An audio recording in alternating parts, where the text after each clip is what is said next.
In the men's restroom, Do Wan glanced over and muttered, "Oh my, those brutal guys." Suddenly, someone called his name. "Ha, Do Wan." Do Wan was surprised. "Aha." He looked at the blonde guy in front of him, shocked. Shin Jaemin. Do Wan remembered how he had beaten him up the last time they crossed paths. Crazy. He had forgotten Jaemin went to this school. He must be looking for him because of what happened at the karaoke bar. Do Wan instinctively got into a defensive stance, but all he heard was Jaemin's laughter. "Ha, Do Wan." Contrary to what Do Wan expected, Jaemin eagerly grabbed Do Wan's hand, grinning wide. "Congrats, man. I heard you become the representative of Boroma." Do Wan was confused. "Oh." Jaemin happily raised Do Wan's hand, then lowered it again. "Hey, Do Wan, you're close with Unsong, right? Close like you and me?" Ha ha ha. Do Wan stared at his expression, bewildered. "What's wrong with this crazy guy?" Do Wan asked suspiciously. "What's up with your attitude? You weren't like this before." Jaemin looked at his left hand, pretending to check the time. "Oh man, I wasn't paying attention. It's already self-study time." Do Wan quickly called out his lie. "Hey, you don't even have a watch." Ignoring the fact that his lie had been exposed, Jaemin ran out of the bathroom, leaving behind only the words, "I'm leaving now." "Do Wan, say hi to Unsong for me." Do Wan wiped the sweat from his forehead, thinking, did he hit his head or something? Back in the classroom, he sat with his hand on his chin, feeling utterly bored. No one was bothering him at all. Judging by Jaemin's attitude, it was clear that Han Unsong's words were true. Having a peaceful life at school like this was something he had longed for. In a situation like this, he should be happy enough to cry. But why did he feel so restless? At first, he thought the tasks would force him to fight with some punks, but instead, they turned him into a student council officer. What was the real purpose of this system? Was it using him for something? Or was he just overthinking? Maybe it was just because his life felt so miserable that he was being tossed into all this. A voice suddenly snapped Do Wan out of his thoughts. "You're not playing games today?" Aaron stepped forward, holding a gift box in front of him. "Do you want to eat this?" Do Wan thought, it's just a gift. He took the box from Aaron, blushing a little, and asked, "Aaron, is there something you need?" She sat down in the chair across from him and replied, "I never got the chance to thank you last time, so I've been meaning to. It's nothing special. I just wanted to thank you." Do Wan was excited, thinking to himself, am I crazy? Am I crazy? Am I really getting a gift from Aaron? This can't be real, right? He opened the box, and inside was something with a shiny head. He stared quietly at the live octopus in the box Aaron had given him. Do Wan thought, is this really a dream? He asked, a bit unsure, "Is this really a gift, Aaron?"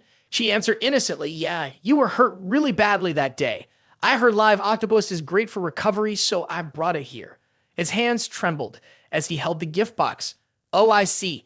Wow, if you look closely, you can even see its heart still beating," Aaron said happily. "Isn't that great?" Aaron eagerly said to Do Wan, "You should eat it now. They say it's best when it's still alive." He broke into a sweat and asked, "Oh, now? Right now?" Suddenly, someone placed a phone on Do Wan's desk and called out, "Hey."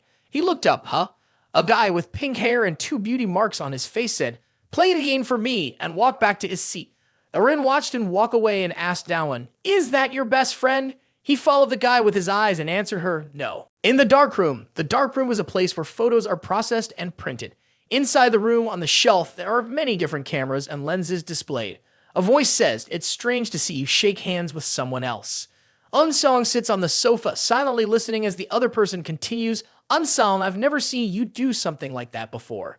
Unsong asks, "Are you curious?" The guy with purple hair and glasses laughs and replies, "No, haha, you have your own thoughts, huh? His name is Kim Kijin, a second-year student from Silim." Unsong flips through the photos in his hands and says, "I was wondering how he'd act if he were in a one-on-one dangerous situation. But instead of attacking or defending, he just shrunk back." Kijin looks at his friend and says, "Well, there are 2 possibilities. 1, he's given up on his fate. 2, he's pretending to make you drop your guard." Unsong shakes his head. Neither. Clearly, his whole body was trembling from fear. His eyes were doing their best to focus on something, anything. Kijin takes off his glasses. If that's true, then his level of recklessness isn't simple. Unsong nods. "Yeah, I can feel that from the president, but with Do Wan, there's something really special about him." Kijin asks, "So, is that special something why you shook hands with him?" Unsong denies it. "No, that's not it."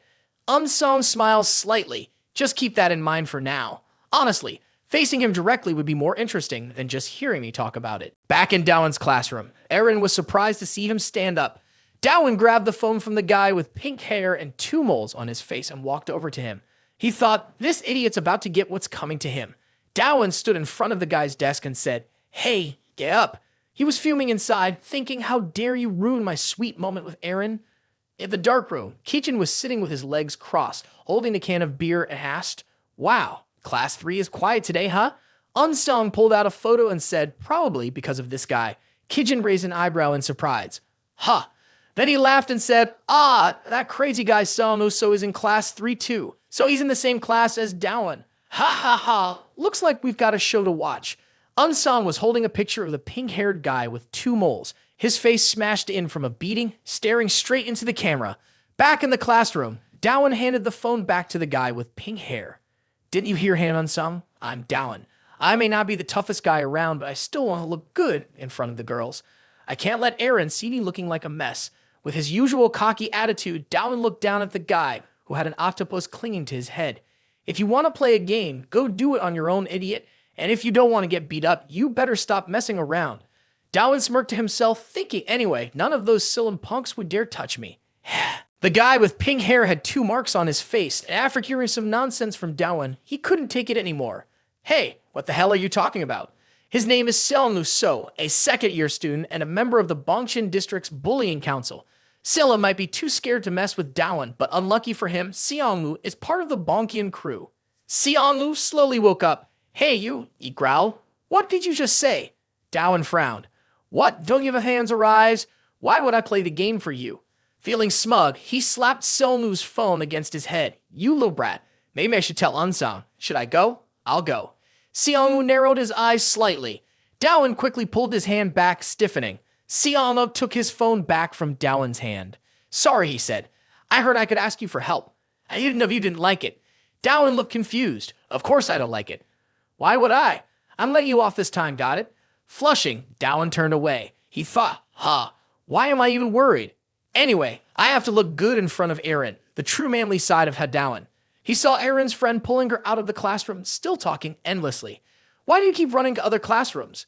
This time, I'm getting the first spot. Do Wan stared in shock as Aaron was pulled away. The announcement came over the loudspeaker. Second-year students may go to lunch. Suddenly, Do Wan jumped up, thinking, wait a minute. If I go now, I might get to eat with Aaron. We've gotten pretty close lately, if I find her. Do Wan was about to follow Aaron and her friend when a hand grabbed his arm, stopping him. He was surprised. A neatly dressed boy stood in front of Do Wan. Wait, he said. After hearing the announcement, Songo had stood up and headed downstairs to the cafeteria. Do Wan was taken aback. Songo was going to the cafeteria where students were laughing and chatting. Songo kept his head down as he walked. The other students moved aside to avoid him. Meanwhile, the students in line for food were happily chatting and grabbing their meals. Songo was walking when suddenly a large figure blocked his path. The guy smirked and spoke to Songo. Hey, you're a second year, right? I'm a third year, so we should eat first. He stood in front of the entrance, took out his phone, and called someone, speaking loudly to the second-year student. I'm here to worry about us eating first. Hey, where are you? He kept laughing and talking on the phone, completely ignoring Songo's darkening expression. I blocked the entrance, he continued. Hurry up and get here. The teacher who's supposed to manage the students is eating, so we'll just cut in line. In class, Do Wan asked his friend, what are you doing? I mean, Jihan, what are you doing in my class? Jihan replied, I'm in the same grade as you. I even sit right behind you. Jihan continued, anyway, that was really dangerous. You should be more careful from now on. Do Wan asked, careful about what? Jihan looked surprised about what you did in front of Songo. You really don't know anything about Songo. Do Wan chuckled awkwardly and said, I don't know much about this school. Ha ha, I spent all of my freshman year playing games. Ha. Do Wan asked innocently, leaving Jihan speechless, but what's wrong with him? He doesn't seem like a bad person. Jihan began to explain more about Songo. So Songo isn't like other bullies. He doesn't bully people without reason. He doesn't care about the social hierarchy in class. He has a very calm personality, so even when provoked, he doesn't lose his temper. Do Wan asked, confused, then what's the problem with him? Jihan started to sweat, but there's one thing. The moment he turns around 180 degrees. It was when someone blocked his way. In the cafeteria, the third-year student tensed up. Third-year student, what the hell is that look supposed to mean? You think it's not okay for the seniors to go first? Little punk. So Songo looked up and asked, hey, are you faster than me? The third-year student raised his hand and answered, hey, you talking like that to your senior? Ha ha ha. The third-year student continued, "Yeah, that's right, you little jerk. My hands are faster than your eyes." So Songo landed a powerful punch to his stomach. The third-year student winced and cried out, "Ah!" The third-year student swung a punch at So Seonwoo's face. "You little shit, you're asking to die." But So Seonwoo easily dodged it. Then within 2 seconds, So Seonwoo landed 3 punches. The third-year student kept trying to strike back, but not once did he land a hit. He was collapsing, thinking, "What the hell is this? How is he so fast? Dan, I can't even land a single blow." So Seonwoo asked again, and I'm asking you, are you faster than me? So Songo kept landing powerful punches to the third-year student's face, leaving him no chance to fight back. Other students who witnessed the scene were terrified, including Jian and Do Wan. The third-year student couldn't resist anymore and collapsed on the ground, so Seonwoo wiped the blood from his mouth and said, "You're not faster than me, but you've had the nerve to stand in my way, you little shit." Seonwoo walked into the cafeteria, leaving the third-year student behind. Do Wan and Jian watched him go, secretly breaking out in a cold sweat. As the sunset slowly descended, the top 3 and top 4 students walked together. Off, another boring class. Want to go karaoke? Do Wan walked alone down the street, remembering when he and Jian sat a desk away from Songo. He thought that by cutting in front of him, Seonwoo would probably be proud of his speed, but that was enough to make someone angry, right? He didn't really know much about the situation. There was a rumor about something that happened when Songo was still in the school's track club back in middle school. Do Wan, you'd better be careful. He's usually very calm, but if someone cuts in front of him, he totally loses control. That sounds kind of cool, right?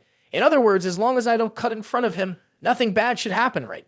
This year's school year is probably going to be peaceful. I mean, I think about something and then it happens, right? The system notification popped up. Task, sprint at full speed. Right now, run ahead and pass so Songo time limit, 10 minutes. He grumbled, "No way that's going to happen. Damn it, it's happening." Do Wan was walking across the schoolyard when other students stared at him, thinking this guy must have just come from a mental hospital. Damn it, why is this happening to me again? Everything was fine between us today. Suddenly, a thought crossed his mind, passing over Songo. So what now? It was obvious. His next task was to fight him. No, that wasn't the important thing right now. If he didn't want the mission to fail, he needed to find Songo as quickly as possible. In a dark alley away from prying eyes, a boy wearing glasses pitifully pleaded for help. "Please help me." The boy, terrified, explained, "I'm sorry. I was running because I missed my tutoring session." He was so scared that he clung to Seonwoo's legs, explaining, "I didn't know you were ahead of me. I didn't mean to bump into you." Seonwoo's terrifying gaze met him. "Do you think you're faster than me?" The boy with glasses received another dozen slaps. After he had enough, Seonwoo grabbed his red backpack and slowly walked out of the alley, leaving the boy curled up on the ground, his glasses scattered, blood dripping from his nose, tears streaming down his face. He looked utterly miserable. The boy began crying uncontrollably, his body shaking. A hand reached down and offered him a clean light blue handkerchief. A man shouldn't cry over something like this. Wipe your tears. He sat up and took the handkerchief. "Thanks," the other person said. "Hey, bro." He replied, "Huh?" Do Wan asked, "Do you want revenge?" His glasses-wearing friend hesitated. "I want revenge, but I don't have the strength to do it." A system message popped up. Time remaining, 2 minutes. Do Wan searched through his jacket pocket. This familiar feeling, it reminds me of the past. I used to be a loser just like you. His glasses-wearing friend was surprised. "Really? Someone like you?" Do Wan spoke to him. Don't worry about losing." He felt something stir inside his chest. "Right now, I feel like I can do it." Do Wan's words left his friend speechless, his eyes full of admiration. From this day on, he wouldn't act that way anymore. He grabbed the golden key, his hands sweating, but his words were still strong. "I'm going to teach him a lesson he'll never forget. 6 days ago, at night, goodbye, Cyan, take care." Do Wan, with bruises on his face, waved. "Oh, take care, Cyan." Do Wan stared in surprise at the notification from the system. He thought to himself, "Well, I guess it's really over now." The system message read, "The mission for the man is complete." He gritted his teeth and muttered, "A man, huh? You turned me into a thug." Dan system. Another message appeared. "You have completed a total of 8 tasks. Points and rewards are being calculated." Do Wan was stunned. What is this?" Suddenly, a bundle of keys dropped from the sky. The system announced, "Mission reward. You have received a bundle of keys." Do Wan blinked in surprise. A bundle of keys? He grabbed the bundle and looked at it in disbelief. "This is crazy. You're giving me a whole bunch of keys?" I mean, the task chain was long, but still. His eyes lit up as he picked out a golden key and 4 copper ones. "Should I start with the golden one, I wonder?" The system chimed in with a reminder. Please note, when using the key bundle, you must use all 4 keys in succession. If you use the first key without using the others, the items will be destroyed. Do Wan said calmly, I was already planning to use all 4 keys, even without you saying it. If the item is good, there's no need to hold back. He thought, hold on, using the golden key will unlock a random skill. On the system screen, a message appeared, please choose a power. There were 6 options, HP, MP, mental strength, speed, defense, and attack power. One of these abilities would be permanently enhanced. Unlike the golden key, with the bronze key, players could choose their skill. They could use it to unlock the skill they wanted. This means I can boost my abilities to match the enemy's weaknesses in the next battle. I really want to use it so badly, Do Wan thought. He tried to stop his hand from reaching for the key. Ha! Calm down, right hand, he reminded himself. Let me hold off a little longer, at least until the next mission comes up. Back in the present, there were only 2 minutes left to complete the mission. Do Wan muttered, damn, the enemy's weakness. His friend, wearing glasses, asked, are you okay? Do Wan frowned. What a shame. Outside, there were only a few people on the street. Do Wan sprinted from the dark alley to the next one. He leaned against the wall, sweating like crazy. Ah, my heart's about to break. There's not much time left. Do Wan said, open the skill menu. He thought, I need to quickly use the key while I'm in a quiet place like this. Starting with the golden key, Do Wan inserted it into the slot, silently praying, please forgive me. Give me something useful. The system screen displayed the skill. Strike the gap requires 20 mana, an attack technique that strikes at the opponent's gap with super speed. Do Wan was excited. Ha ha ha! This is great. It's a skill that uses very little mana. I can avoid situations where skills can only be used once like before. He laughed and said, but I still don't have enough mana. Do Wan inserted a copper key into the mana point lock, using 1 copper key to unlock a mana point. Ding. The system notification popped up. Mana ability unlocked increased by 100. Do Wan was in a hurry, breathing heavily. Come on, hurry up. He seemed to be thinking hard to make a decision. What should I unlock with the remaining 3 keys? Think. The guy who appeared from the track and field club was obviously fast when he fought. So what should be done with these remaining 3 keys? Do Wan made his decision. I'll go all in here. A bus was leaving. A girl ran after it urgently, shouting, wait for me, bus. In her hurry, she bumped into someone. The girl turned around and said, I'm sorry. Unlucky for her, the person she bumped into was Songo. Let's take a moment to feel sorry for her. The bus doors opened, and the girl leaned against the door, panting, I made it. She smiled happily and said, thanks, driver. From behind, Songo raised his hand, ready to grab the girl's hair with a terrifying look in his eyes, almost like something out of a horror movie. Just in time, Do Wan appeared and grabbed his hoodie, pulling him back. Ding, the system announced, run at full speed. Mission completed. Songo stood there staring at the girl as she got on the bus and left safely. Do Wan froze, thinking she actually bumped into him. Songo's face darkened. Now, if anyone touched him, he'd snap right back. Do Wan turned away, trembling, and asked, can you accept my apology? The system appeared again. Switch to mission chain. Do Wan muttered under his breath, holy shit. The screen displayed the mission chain. Give everything you've got to determine the outcome. Defeat the monster, so Songo. Do Wan thought to himself, this situation is exactly what I expected. If this is an unavoidable battle, in a flash, Do Wan used his skill to strike into the gap and stab Songo in the stomach. Do Wan raised an eyebrow and thought, this is what I call conveniently defeat the strong.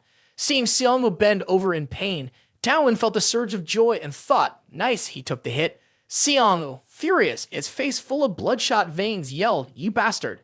Do Wan quickly turned and ran, fear creeping in as he thought, this is terrifying. I need to distract him first and then use my technique to hit him from behind. He glanced back and saw that Songo had already caught up. He was surprised, thinking he caught up that quickly. Songo grabbed the strap of Do Wan's bag. Do Wan immediately let go of the bag and kept running. He was stunned, thinking he took my skill head on and still managed to move that fast. Do Wan thought, the skill I use to strike the gap uses very little mana, but maybe that's why the breaking effect is weak. Songo, veins bulging, shouted angrily, hey, you bastard, you think faster. Do Wan thought to himself, ready to risk it all. If that's the case, I just need to use it more times. He used his skill to strike through the gap 3 times in a row, then quickly shifted into a defensive stance while teasing Songo, but my punches are really fast, you know. Do Wan felt a sense of satisfaction inside. This feels amazing. It's like I've become a professional assassin. But this guy isn't as strong as I thought. If he's like this, maybe it's worth testing him out. Songo straightened up and lowered his backpack. The bag fell to the ground and he gripped it tightly with both hands. This is crazy. Do Wan was confused. What on earth did that crazy guy put in his backpack? Before Do Wan had time to react, Songo appeared right in front of him. Do Wan immediately tried to strike through the gap again, but Songo dodged it quickly. Songo countered Do Wan's move by punching him repeatedly in the face. Try this on for size. Blood streamed from Do Wan's nose. What the hell are you thinking, crazy dog? He attempted the strike through the gap once more, but Songo ducked again, dodging it easily. Do Wan suddenly realized Songo was even faster than before. So that's it. He'd been slower earlier because of the heavy backpack. That's why he was so slow. Songo clenched his fist. I told you to say that again, you bastard. He punched Do Wan, sending him flying a meter away. Do Wan gritted his teeth in pain and thought to himself, that was fast. How many times have I used my skills already? Songo walked up to him. When we met at school earlier, I didn't recognize you. Turns out, you're that damn bastard. Do Wan struggled to get up exhausted. Shit, he muttered. Sweat drenched his face as he mentally calculated how to take down Songo. Before my mana runs out completely, should I use Falcon Drop? No. If it's this guy, there's a high chance he'll dodge it. If I waste my mana like that, the game's over for sure. How do I fight someone this fast? I've got no experience in fighting. Songo's words made Do Wan shiver with fear. A vegetable for the rest of your life, or paralyzed from the waist down? Which one do you prefer? Do Wan gritted his teeth. Damn it, I hate both. That stone-headed bastard. He shook in fear, thinking, this is getting too dangerous. I don't know if that thing will even be useful. Right now, I've got no other choice. Do Wan struck the gap 3 times in a row. Songo smoothly dodged the attack and said, what kind of childish move was that? I don't know what you were trying to do, but that won't work on me, idiot. Confidently, Do Wan threw a straight punch, but just as it was about to hit Songo's face, Songo quickly shifted his hands sideways. The punch landed, causing Do Wan to stumble to the side. Do Wan smiled, pleased with himself for his success. You said it wouldn't work. That wasn't a fast strike. Earlier, it was just a slow swipe. His heart swelled with excitement. All right, in a fighting game, the most basic thing to win is, Do Wan continued. He grinned provocatively at Songo, thinking this was the way he knew how to fight. But then he realized it was only a method he was familiar with from video games, and he had taken a gamble by trying it out in real life. Earlier, when he activated his powered, Do Wan figured he probably wouldn't win in a battle of speed, so instead of choosing speed, he decided to increase his attack power. Now, his punch was a little stronger. Yeah, nothing difficult about it. From now on, I'll treat this fight like a game. When I'm playing a game, I never lose. Sure, here's the translation. Let's say this fight is just a game. The first thing I need to do is figure out my opponent's tricks. His defense up to now. Do Wan raised his hand towards Songo, to strike back. He deliberately aimed for his blind spot. The moment he dodged the attack from behind, he had to quickly counter with a punch. Do Wan raised his hand to cover his face, being extra careful not to get hit there. He was waiting for the right moment to strike back. While Do Wan was still lost in thought, Songo raised his leg and kicked hard right in front of him, knocking him off balance. Do Wan fell to the ground. Songo walked toward him. His face was filled with killing intent. He spoke, you can't win against me. Do Wan trembled as he looked at Songo. He thought to himself, yeah, he's from the track team, so his legs are definitely stronger than his punches. Lucky I dodged the critical spot, or my face would have been done for. After a moment, Do Wan slowly got back on his feet, muttering a curse under his breath. He realized that the longer this argument dragged on, the worse it would get for him. So he charged at Songo, yelling as he ran, my head's made of stone, you know that, you bastard.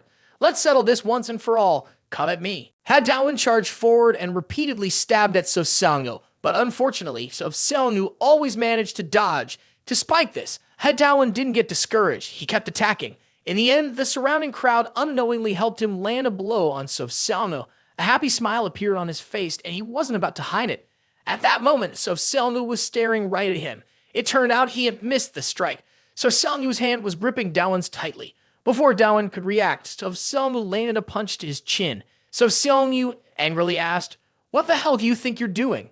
Do Wan's face was covered in blood, but that wasn't all. Songo swung his fist and hit him again. He continued, those moves are so obvious, do you seriously think they'll work?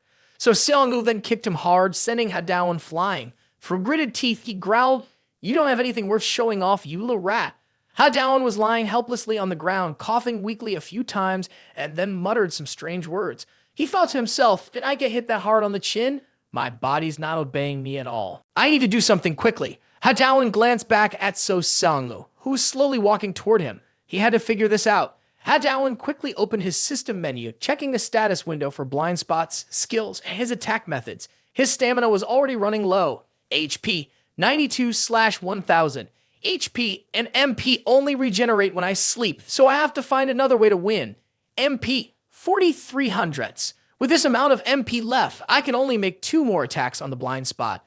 Attack the blind spot, 20 mana required. Fast technique aimed at exploiting the opponent's weaknesses. Hadawan suddenly realized something. Wait, hold on. What is that? What the hell? Xiaonu appeared and said, a devastating kick, right? Hadawan stared at him blankly as a streak of blue light appeared. Hadawan used his foot to kick Xiaonu's standing leg. Xiaonu quickly grabbed his leg in pain. He cursed in pain, damn it, son of a bitch. A bright smile appeared on Hadawan's face. It worked.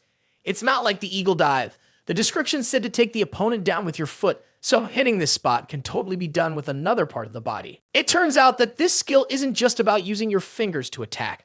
Then Dowan continued to strike at Songo, saying, this time, every hit's going to land. He won't be able to dodge like he did before. I only have one more use of this skill left.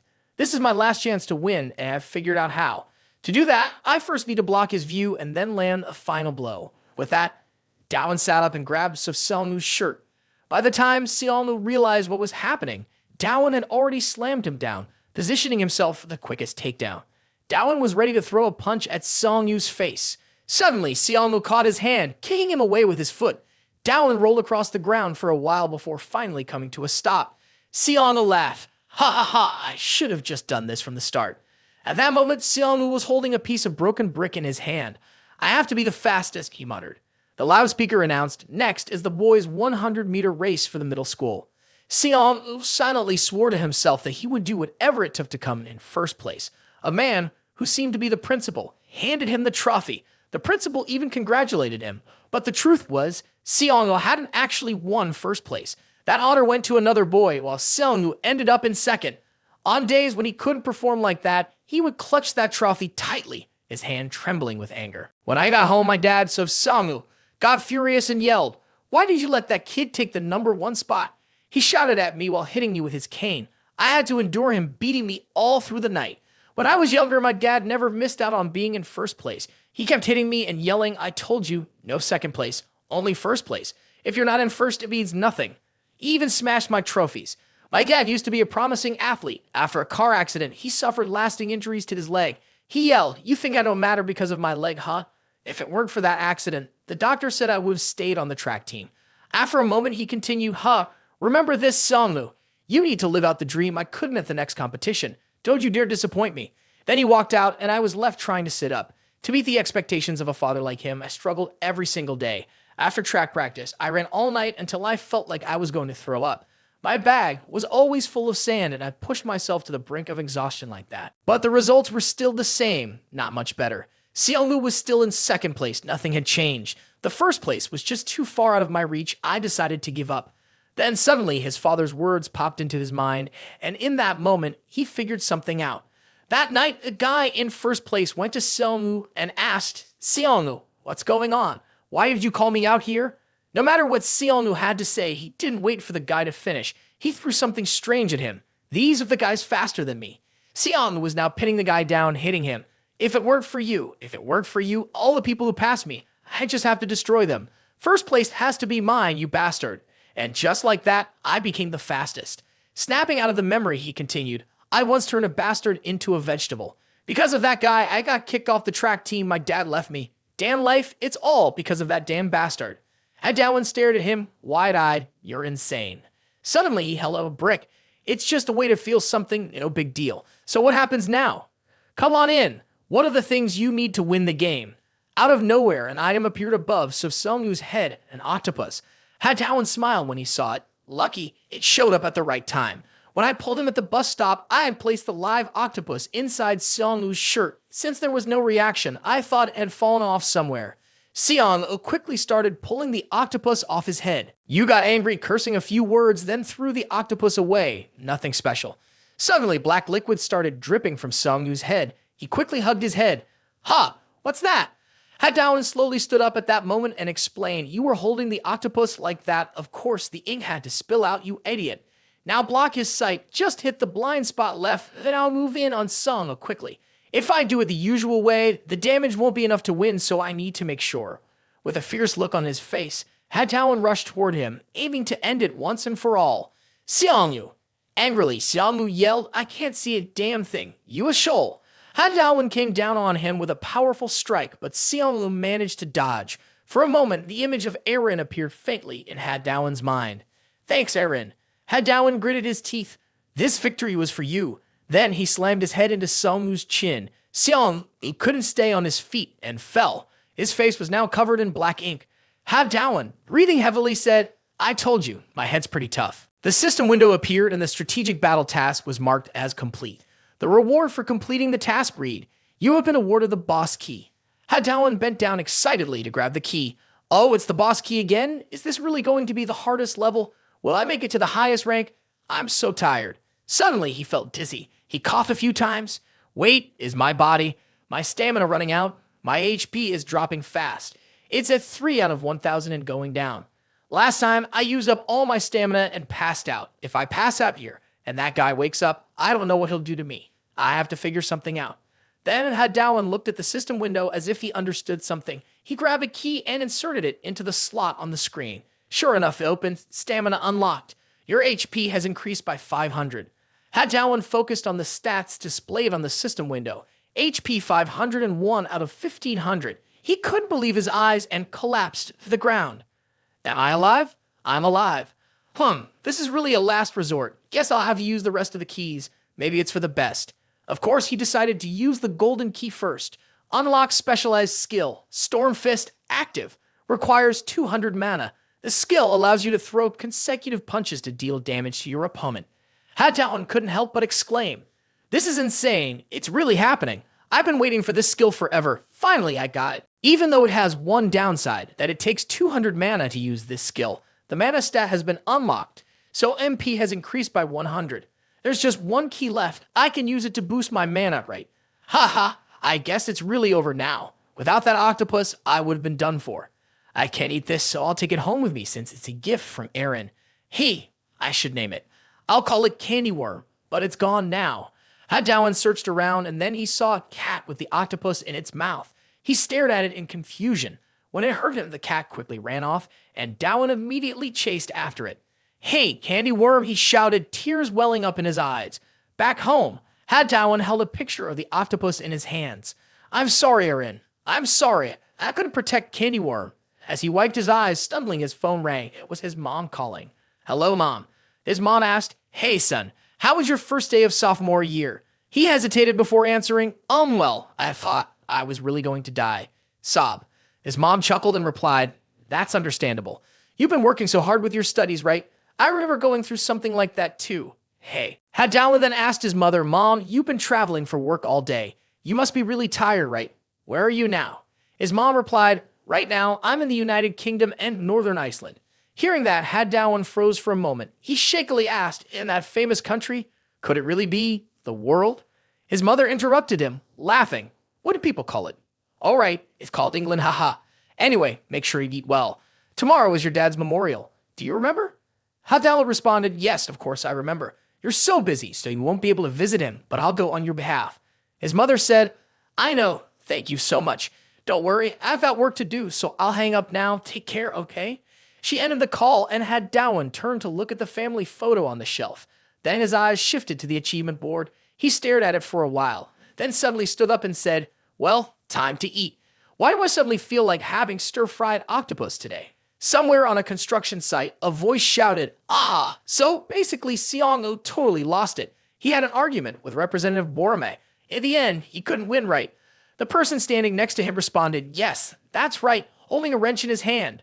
I thought I was very clear about not causing trouble there. The guy, Jagbekche, an 11th grader and deputy of Bongshan, suddenly shouted, That bastard Songo. Songo nervously looked over at him. You don't realize how much trouble it would cause if the representatives found out that Bongshan fought with Borome, do you? I can't stand guys who just want to show off. With that, he kicked Songo, sending the chair flying across the room. The chair hit the wall and shattered. He kept talking nonstop. I felt bad for you, being abandoned by your dad, so I took you in. And this is how you repay me? What's wrong with you, idiot? Still hung up on not being able to do track and field? Jab Baekchang kicked over the backpack, revealing sandbags inside. Or maybe you're still clinging to your dad. I can't stand that kind of obsession. Ilseok, I'll handle this myself, so you go get that Hadawan guy and bring him to me. The next day, at Hadawan's school, he looked around the classroom. Suddenly, the guy behind him spoke up. Why isn't Seongwoo at school today? Hadawan stopped at the question. The guy sitting below him kept talking. He doesn't seem like the type to skip school. Did something happen? Hadawan awkwardly pretended not to know. I'm not sure. Maybe he's sick? He thought to himself, is it because we fought? He turned to his friend and said, that crazy guy, I wish he'd just stop going to school. His friend forced a smile and replied, no way that's happening. Anyway, compared to Songo, he's already passed out.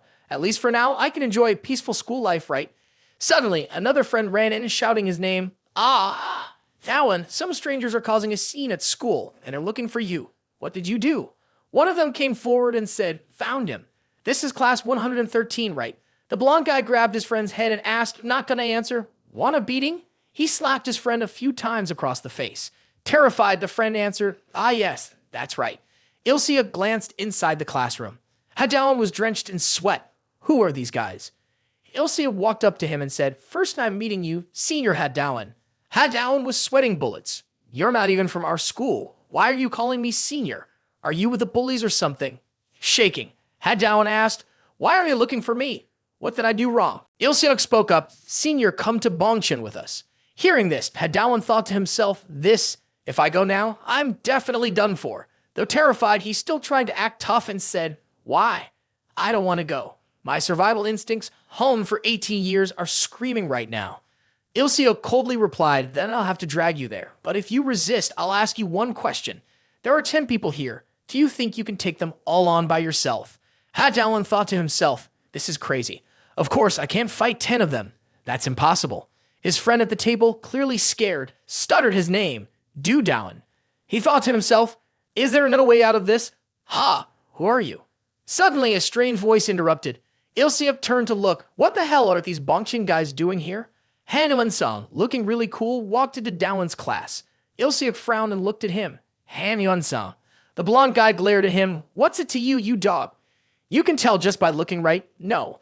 Unsong, irritated, said, do you even know who you're talking to? He then kicked the blonde guy's leg, sending him flipping through the air. Hadawan gasped when he saw this scene. The young man screamed in pain. My leg, my leg. Unsong spoke calmly. You're not taking Hadawan anywhere, but if you keep insisting, I'll ask you one thing. You think you can actually hit me? Unsong kicked the man in the blue pants hard, sending him tumbling to the ground. He curled up, holding the spot where he was kicked, sweating coldly and groaning quietly from the pain. Hadawan, standing nearby, was terrified. His face turned pale, sweat dripping down his face. He stared at the man in blue and thought to himself, what's going on here? He just kicked him once and he's already like that. After the pain subsided, the man in blue quickly sprang up and charged at Unsong, swinging a punch while shouting angrily, you bastard. Unsong remained calm, standing still. He swung his fist and landed a punch square in the man's face, sending him flying backwards. The man's face instantly swelled up, twisted and bruised, blood spilling from his nose and mouth. Unsong showed no emotion at all, his expression blank. Behind him, a fat guy appeared, holding a chair and raising it to strike him from behind. However, Unsong noticed him immediately, just glancing at him briefly. He opened his mouth and shouted loudly, slamming the chair down onto his own body. Go die! But the chair didn't hit his body. It landed on the students' personal lockers instead. The fat guy could hardly believe it, letting out a noise as he stared at the scene in front of him. As for Unsong, he had appeared behind the fat guy. Clenching his fist, he spun around, gathered momentum, and landed a punch. The guy was sent flying, his body sliding hard across the ground before crashing into the wall with a loud thud. Unsong turned his head to look at another person standing at the front of the classroom. That person was trembling in fear, letting out a frightened sound. Unsong slowly walked toward him. The guy backed away in fear and said, don't come closer. But then another person appeared behind him. The guy turned around, confused, and said, I told you not to come near. In that narrow, stupid hallway, Unsong found himself trapped between the two of them. Suddenly, they both charged at him, yelling, aren't you watching behind you? The person behind him frowned and cursed, you dumb dog. Just when it seemed like the two people might actually land a punch on him, he suddenly pushed his hands down onto the table, jumped up, and dodged out of their way, leaving both of them in shock. Then, with his legs, he slammed into the heads of both of them, causing their faces to crash hard into the ground. He turned his head to look at them with a terrifying gaze and said, "Ha, you guys are so annoying." Ilsinuk was standing close by, surrounded by his underlings who were watching him in silence. Suddenly, he tilted his head back and widened his eyes. Unsong glanced at him and said, "All right, here's the deal. All of you come at me right now." As soon as he finished speaking, Ilsinuk's underlings charged at him without hesitation, and of course, not one of them could even touch him. Each of them was sent flying backwards. Some crashed into tables and chairs, while others slammed into personal lockers. Hadawan watched in shock, his mouth hanging open as he saw the underlings getting knocked out. He was terrified, sweating more and more, thinking, "This is insane. He's taking on 9 people at once." The scene now was Han and Unsong standing face to face with Ilseok, with Dawn and Yu Jian standing nearby Ilseok. He thought to himself, "This is the most dangerous drill in this whole military training." Ilseok immediately took a fighting stance. Unsong spoke up, "If that's the case, then it's just you from now on." As soon as he finished speaking, he rushed toward him and threw a punch, aiming from underneath his chin. But his fist didn't quite make contact. It stopped just 1 centimeter away from his chin. He stared, looking calm on the outside, but beads of sweat were already dripping down his face. He glanced down, confused, at Unsong's fist. Unsong then said, "Is that right? Take care of that stuff." While speaking, he nodded toward him, pulled his fist back, and turned to walk away, adding, "Make sure you clean up nicely." The guy watched him leave, frowning and replying to his words, "Cut the crap. Ha, do you think we're just going to let this slide quietly? I won't stay in Bongshan for long." When Unsong heard this, he stopped and stood still, saying nothing. Then he looked down and called his name, Hadawan. Hadawan froze for a moment when he heard his name, straightened up, and responded, Me." Unsong turned around, looked at him, and said, "Just come to the canteen." And then he and the other guy went to the cafeteria together. At that moment, he was holding a bottle of water, nervously glancing at him as he said, "Thanks for helping me earlier. I really appreciate it, Unsong." The other guy stood next to him, holding a carton of milk, and replied, "No need to thank me. I just did it because it was convenient." He thought to himself, "Thank goodness, at least he's on my side." Out loud, he was shaking, his face covered in sweat, and he took a sip of water, glancing at him as he said, "Right, haha, Unsong." The other guy then said, "Even more than that. What's the reason?" At this point, he brought his emotionless face really close to him. He flinched, squeezing the water bottle so hard that it shot water out. He thought to himself, "Damn, that startled me." Then he dropped the bottle on the ground, bent over, coughing while saying, "Cough, cough. What reason?" The other guy stood there and explained, "Something like this just falling into your lap, to the point where you become the representative of the Borome Association." He didn't stop there. He continued, "And then you have to mention Sobsilonlo from Bongshan." After hearing that, he thought to himself, "Okay, stay calm. I just need to answer somehow. It'll be fine, right?" On the outside, he was leaning on his knee with one hand and wiping water from the corner of his mouth with the other, glancing at him as he said, "So, what you're saying is, because I'm a Bongshan hunter." He said this while lifting his head, wiping a strong streak of water across his face. His eyes suddenly became fierce. Combined with the streak of red water that looked almost like blood, he appeared really threatening. But in his mind, there was a big question mark. He didn't understand why he said or acted that way. "Oh, maybe that's not it," he thought. Then again, this guy was from Bongshan too. Could it be that he thought I was mocking him? Unsong, after hearing him, looked a bit gloomy. Seeing that expression, he told himself in his head, "I need to surrender right now." But then, Unsong suddenly burst out laughing, which confused him. "Ha!" A loud "ha!" echoed in his mind. Unsong said, "Is this really that interesting?" He stared at him, still unable to believe it, thinking he's laughing. Seriously. Then Unsong walked away, turned back, and said, "Ha ha, good job." He looked at him, still confused, and asked, "What do you mean?" After talking to him, his mind wandered. He didn't know if more people from Bongshan would show up again after that day, so he was extremely tense. But as the days went by, thankfully, nothing happened. And now, here he was at the Hadawan Internet Cafe. He suddenly said with excitement, "Of course, there's no question." He thought, since it's the weekend, things are calm like this, I should definitely go to the Style Bang style game for a round. Right now, he was sitting in a style machine in the cafe, playing a game, looking pretty happy. Next to him, there were 2 kids sitting at nearby machines. One of them, wearing a red and white jacket, said, "Oh my gosh, they've been fighting for a while, and they're still using that equipment." The other kid, wearing a yellow jacket, responded, "If you're going to play, you have to do it right. I used my New Year's money to top up." He heard that and was confused, glancing over at the two kids. He crossed his arms, leaned back in his chair, and squinted with a satisfied smile, thinking, I used to be like that. It's faster to top up money than to grind. The kids continued chatting. He couldn't help but feel a bit envious of their gear. If topping up money could get you something like that, would it be more fun?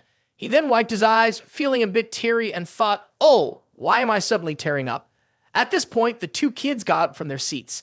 The kid in the red and white jacket said, hey, I'm going to the bathroom for a bit. The kid in the yellow jacket followed and said, I'm going to. Just then, a girl holding a bowl of noodles came over to him and asked, you ordered noodles, right? Still caught up in his emotions, he let go of his hand and looked at her, responding with a soft ha. The girl then recognized him and widened her eyes, saying, Ha Do Wan. He recognized her too and called out, Erin. He looked at her slightly surprised and asked, you work here?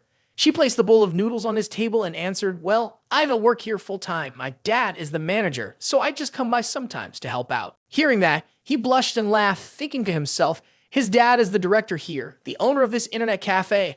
I just want to become the future son-in-law of the boss here.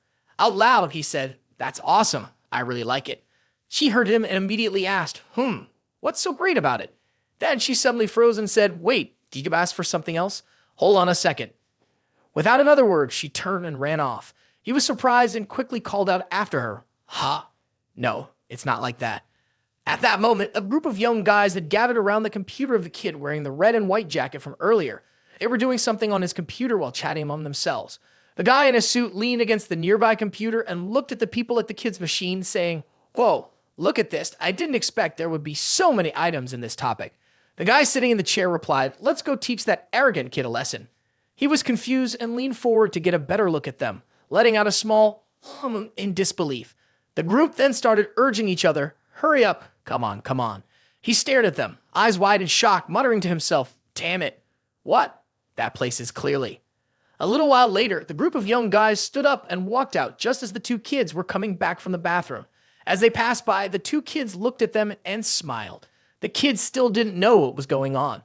The kid in the red and white jacket said, hey, let me try that equipment once. The kid in the yellow jacket, walking ahead, replied, let me take a look first. At that moment, Erin had just come out from the counter, holding a box of snacks in her hands. She turned around to look at the group of young people leaving the shop and said, thanks, come back again next time.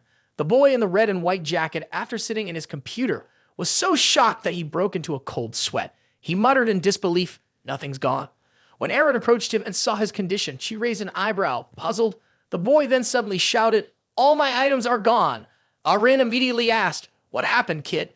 The boy in the yellow jacket, looking worried, answered, we were just outside for a minute, but it seems like someone stole all of your friend's items. The boy in the red and white jacket was now trembling with panic. Hearing the response, Erin furrowed her brow and said with sympathy, oh my, who would do something like that? By this time, the man had walked over to her and asked, what's going on? Did those guys do something?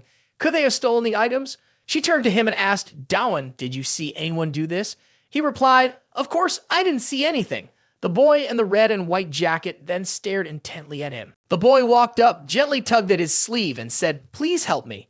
He gave a confused sound, and the boy started to cry, his voice shaky as he said, please help me. Panicking, he broke into a sweat and asked, me?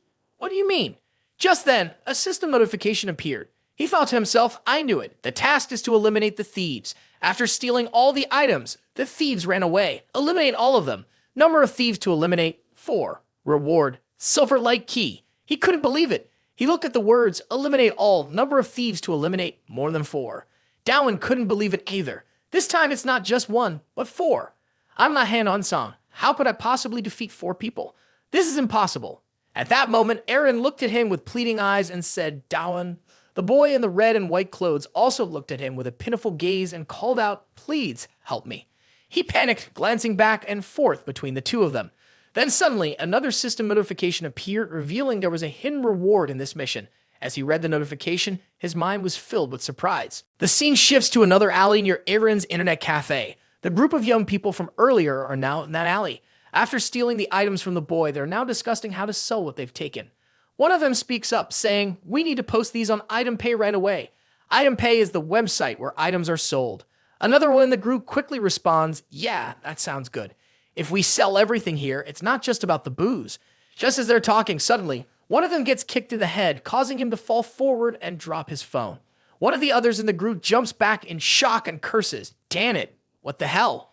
At that moment, a foot appears in front of them. The person speaks, stepping on the dreams of newbies like that. As a gamer, that's something you absolutely cannot forgive. A system notification pops up announcing a hidden reward, a date with Do Wan. It turns out the person standing there is none other than Do Wan. With a flushed face full of excitement, he looks at them and, taking a fighting stance, shouts, "You thieving bastards, get over here." At Do Wan's internet cafe, the boy in the red and white shirt who had his game items stolen desperately begs Do Wan, "Please help me, brother." Do Wan also calls out, "Do Wan." The boy beside her chimes in, "Bro." Meanwhile, Do Wan is staring at the system's screen, which reads, "Additional reward, date with Eren." After reading the notification, he pauses for a moment, staying silent. Then he placed his hand on the head of the boy, who was still holding back tears, rubbing it gently and said, "Hey, kid." Next, he grabbed his jacket from the chair and said, "Don't worry, just play a round of the game and wait here. I'll be back before the noodles are done." After saying that, he turned around, threw the jacket over his shoulders, shoved his hands in his pockets, and walked out with a confident swagger, looking pretty cool. Meanwhile, at the alley where the group of young men were hanging out after one of them had been knocked down by him, face first into the ground, another member of the group looked at him, stammering, "What? What did you say, you dog?" At this point, he had already put on his jacket, his face flushed with excitement. He squared up, looking at them, and said, "Come on, bring it on, you thieving punks." He thought to himself, unexpected success. He added, "If you guys don't charge at me, I'll..." His inner thoughts echoed, but after taking down one guy, everything still felt the same. What do I do now? He stood there ready for a fight, staring at the three remaining guys who were all still glaring at him. The guy who he had knocked out was now rubbing his sore neck, groaning as he sat up and cursed. Damn it. He raised an eyebrow, glancing down at him. Then he frowned, turned his head, and looked at him with wide eyes, saying, "What's going on?" He looked at the guy and thought to himself, even he hasn't been taken down. The guy in the hoodie looked at him and said, "Wow, this is the first time I've seen a high school student like you." The guy in the vest also spoke up. "Does he even look like a high school student?" They all stared at him with terrifying eyes. At that moment, he shivered and said, "Oh, wait." He quickly turned around and, in fear, ran off, shouting, "Time out." The guy he hit immediately shouted, "Hey, axe that bastard." He just kept running, and they immediately chased after him, yelling, "We can't let him escape." Then, suddenly, he turned into an alley. They saw this, and one of them said, "That's a dead end." Ha, what an idiot. They followed him into the alley. The guy in the vest ran ahead and said, "Got him." But when they looked closely, he wasn't there. He said, unbelieving he's not here, "But this is a dead end." He tilted his head, confused, and mumbled, "Ha." The others, now out of breath, finally caught up and asked, "That bastard isn't here either?" The guy responded, "Nope, he's gone." Where did he disappear to? They all turned and looked at the trash can right in front of them. They slowly walked toward the trash can, talking to each other as they went. "I really didn't see it. It was hidden so well. Haha. No trace left at all. Haha." The guy wearing a hoodie said, "We gotta have duck tonight." Haha. So stupid. Haha. But he had no idea that at that moment, the guy was hiding on the balcony of a house down the alley, watching him with a strange look. Suddenly, Do Wan released energy and shot it toward the guy. The man seemed to sense something, looked up, and grunted. Then Do Wan delivered a sharp eagle kick to his head, sending him flying several feet before crashing into the trash can in the alley. The other three were stunned, their mouths hanging open as they stared at their friend. After being kicked and thrown into the trash can, the guy lay unconscious on the spot. The system chimed in, "Thief, one defeated." After taking down one of them, Do Wan rested his hands on his knees, turned to look at the others, and panted, thinking to himself, "All right, this one's done." One of the guys walked over and shook the fallen man, asking, "Hey, are you okay?" The guy in the shirt looked at the others and stammered, "What? What just happened?" The last guy was sweating, looking at Do Wan with fear in his eyes, and said, "That guy? He's probably not just some regular high school student." Do Wan shoved both hands into his pockets and swaggered toward the group, saying, "You guys really don't have eyes, do you? Don't you even know who I am? Ugh, this is so boring. I'm so done with this." He thought to himself, "These guys look really scared after that kick I landed earlier." Two of them in the group looked pale with fear, their heads dripping with sweat as they stared at him. He continued, "If you know who I am, then you're about to regret everything you said and did." "I am." In his mind, he added, "All right, let's start with this." He stared them down and boldly said, "Iljan Gang, representative of Borum." Do Wan. In his head, he thought, "Let them be scared for now." Hearing this, one of them scoffed and said, "You think we're idiots? There's no such thing as Iljin gang in this world." Hadawan widened his eyes in surprise and let out a small huh. One of the guys in the group suddenly ran at him, shouting, "You're dead." Hadawan looked at them and thought, they're not falling for it. As the guy charged at him, Hadawan swiftly raised his hand and grabbed his neck, executing a quick strike through the opening. The guy immediately clutched his throat, coughing and choking in discomfort. Hadawan grinned wickedly at him and said, "Compared to Songo, you're just a turtle hiding in its shell." As Hadawan moved closer, the rest of the group thought to themselves, "All right, we're doing great. Just keep pushing forward one step at a time." The guy in the shirt frowned and said, "Don't be afraid of him. He's alone anyway." Then the two guys in suits charged at him together, saying, "Both of us should go at him at once." He crossed his arms over his chest, lowered his head, and said, "Don't you guys know, in the game, the number of people doesn't matter most." With that, he punched both of them in the stomach with a move called piercing the gap. 2 punches in quick succession. He thought, "This should be easy. I can definitely handle these middle school kids." Out loud, he muttered, "You're just a bunch of dumbasses, a bunch of fools." The 2 guys in suits backed off, standing on either side. The guy in the shirt was holding his stomach, groaning in pain. One of them cursed, "Damn it."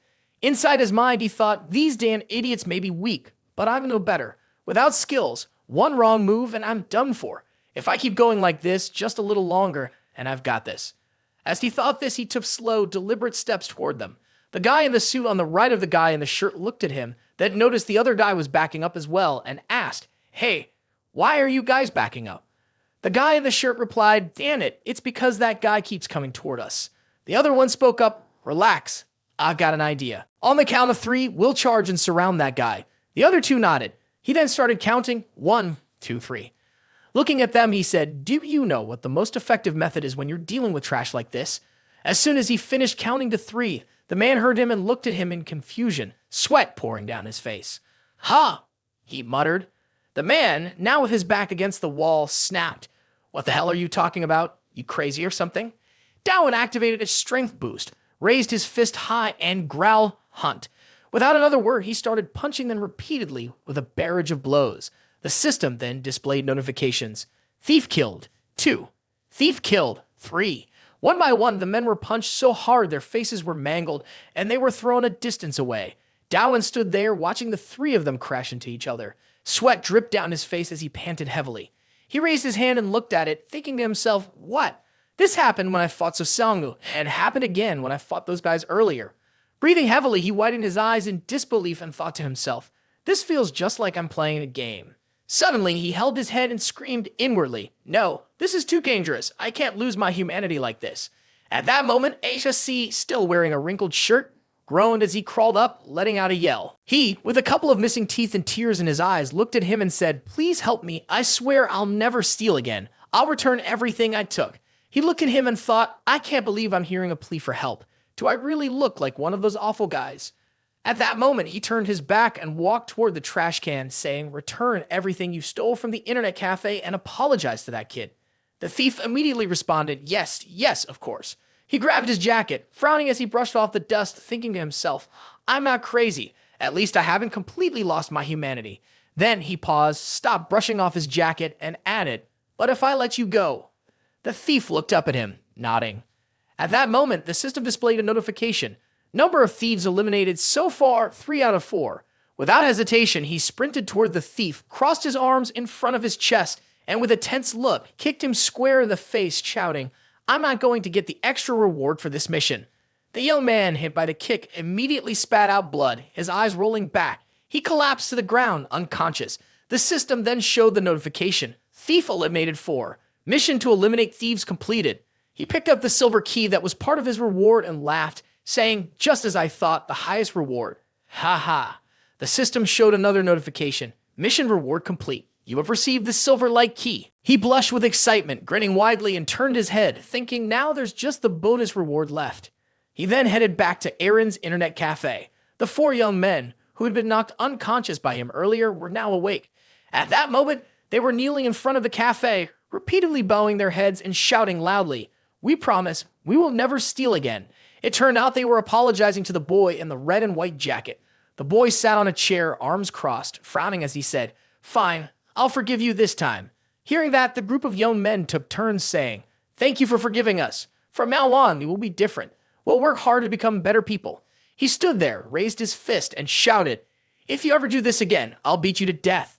After apologizing to the boy, they quickly ran out of the internet cafe. Hearing his threat, they were terrified and shouted, "Yes, we understand." The man in the shirt was holding his phone, looking at the screen and letting out a small sound. It turned out that he had received a call from Minkyu.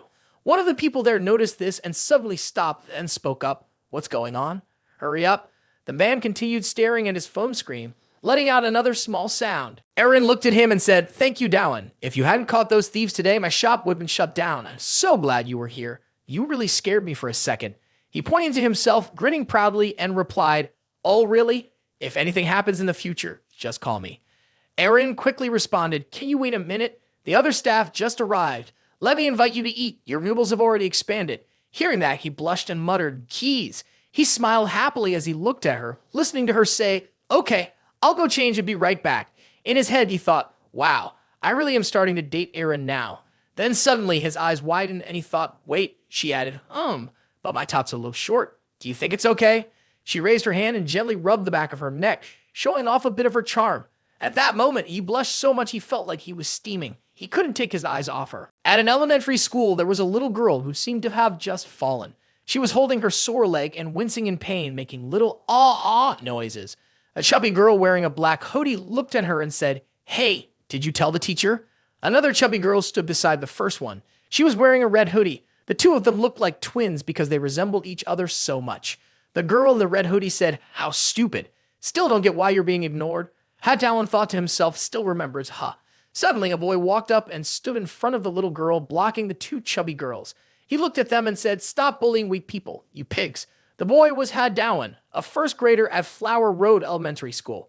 It turns out he was recalling a memory from when he was in first grade. He thought that maybe Aaron had forgotten the first time they met because Aaron was the first girl he had ever met. Back then, when he stood in front of her to protect her, he suddenly widened his eyes in confusion, seeing someone running quickly toward him.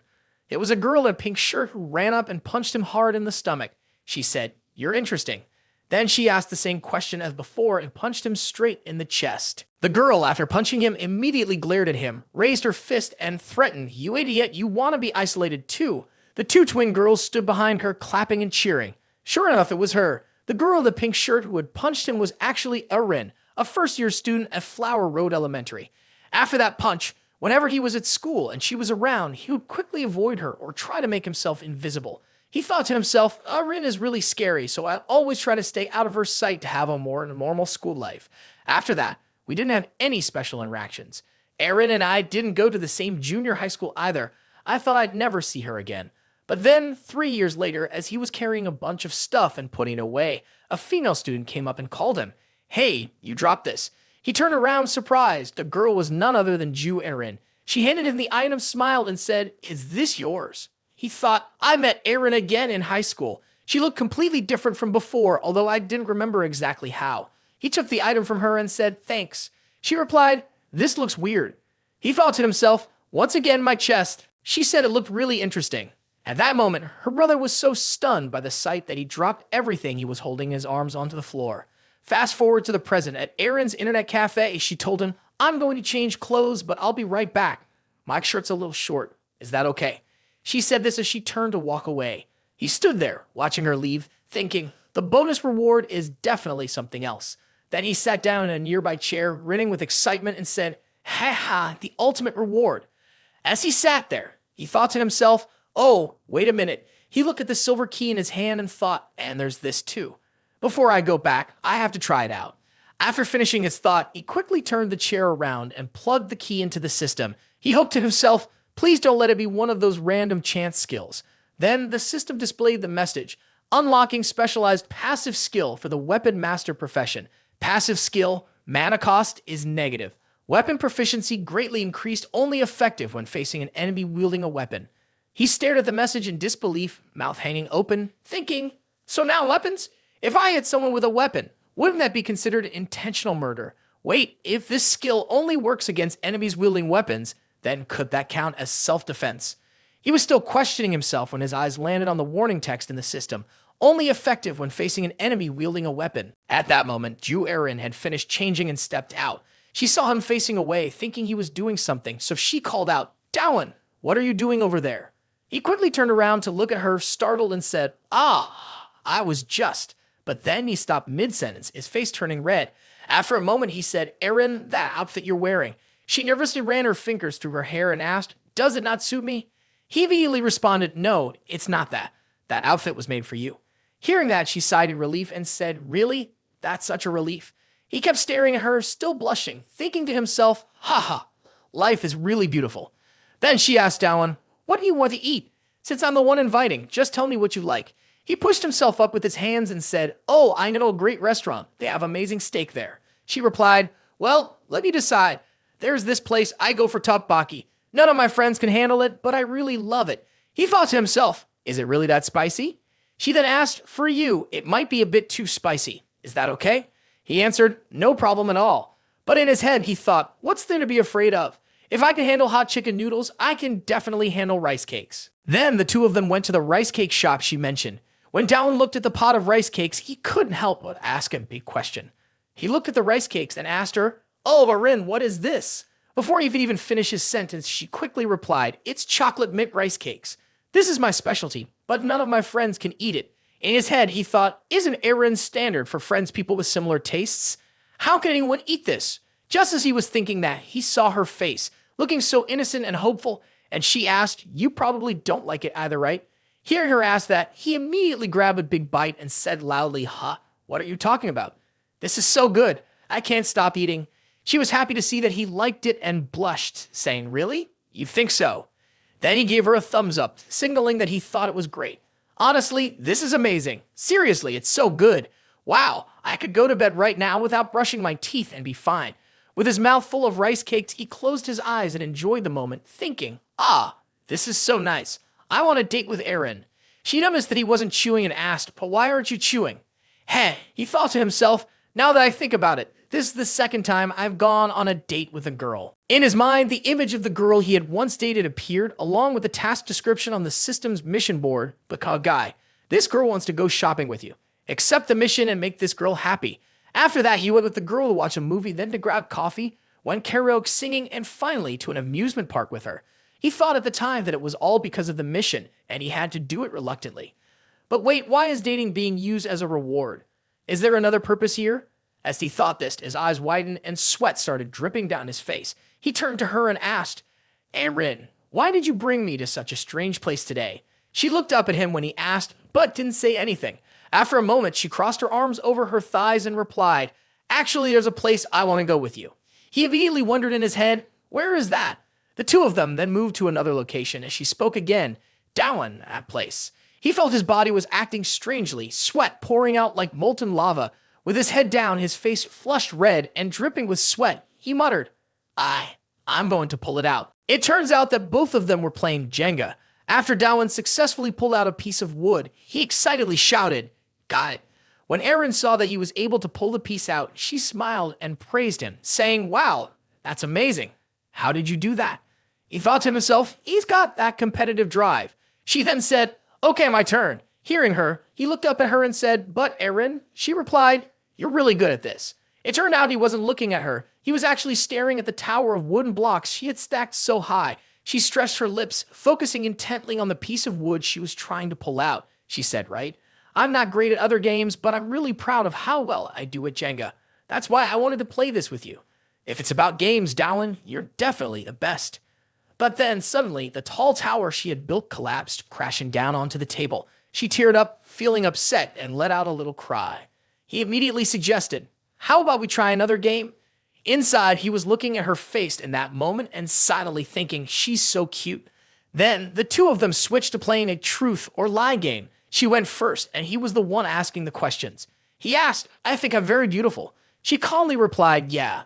The machine beeped a few times to check if it was true or false. And then nothing happened at all. That meant she was telling the truth. She let out a little "ah," and then came over to him.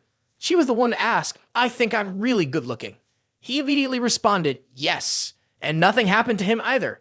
She came over again, and this time he crossed his arms, looked at her seriously, and said, The question this time is," inside he asked himself, Do Wan, what are you doing? A chance like this might never come again. Now's the time to ask the most important question. He opened his mouth and said, "I actually have a boyfriend." She was silent for a moment, and he could even hear his own heart beating loudly. Thump, thump, thump. After a while, she said yes. The machine didn't react at all, and he immediately froze, thinking, so that's how it is. Of course, someone like Aaron could never not have a boyfriend. Damn extra reward. She then spoke up, what? Is this a joke? He stared at her blankly, and she continued, don't just keep telling the truth like that. Try lying for once. Hearing that, he snapped back to his senses and said, oh, I see now. That's a relief. She pulled her hand away from the machine, braced herself with both hands on the chair, and said, ha, so you really did have your eye on this fake machine from the start. Lucky break. Inside, he couldn't help but scream again. Thank you, bogus prize. He then asked her, how about you give your trick a try this time? She answered, sure.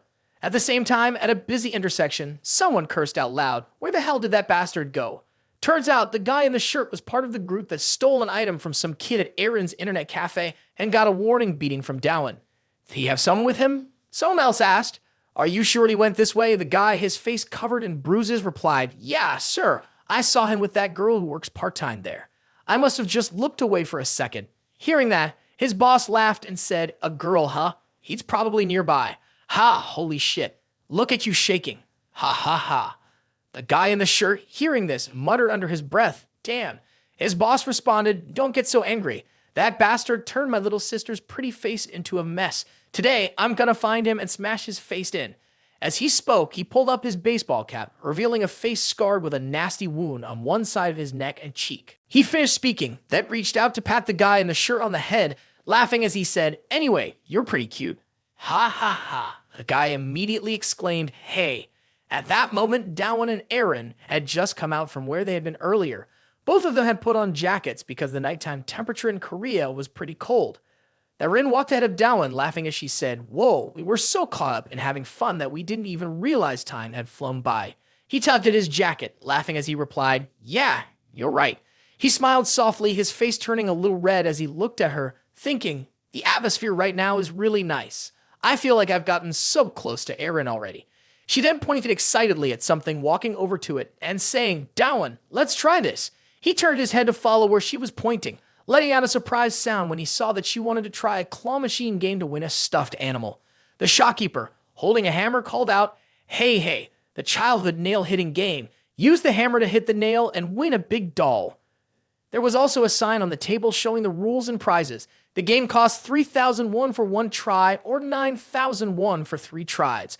The prize for 1 win was a large doll, 2 wins got a medium doll, and 3 wins would earn a small doll. The game helps relieve stress. Give it a try, just hit the nail once. And of course, he and she went there to give it a try. But after 3 hits, the hammer never even came close to the nail. The owner saw this and said, aha, not a single hit, huh? Rin, holding a hammer in her hand, pouted and said, I just wanted a doll, and it turns out those 3 hits were hers. He raised his hand, holding his hammer high, and confidently said, leave it to me. The owner, seeing this, spoke up, it's okay. This young man looks like he has a bit more strength. He thought to himself, no problem, I've got the power for this nail-hitting game. I just need to stretch my arms straight, adjust the distance from the nail just right, and then as long as I rotate the hammer along the axis and hit the exact spot, it should be perfect.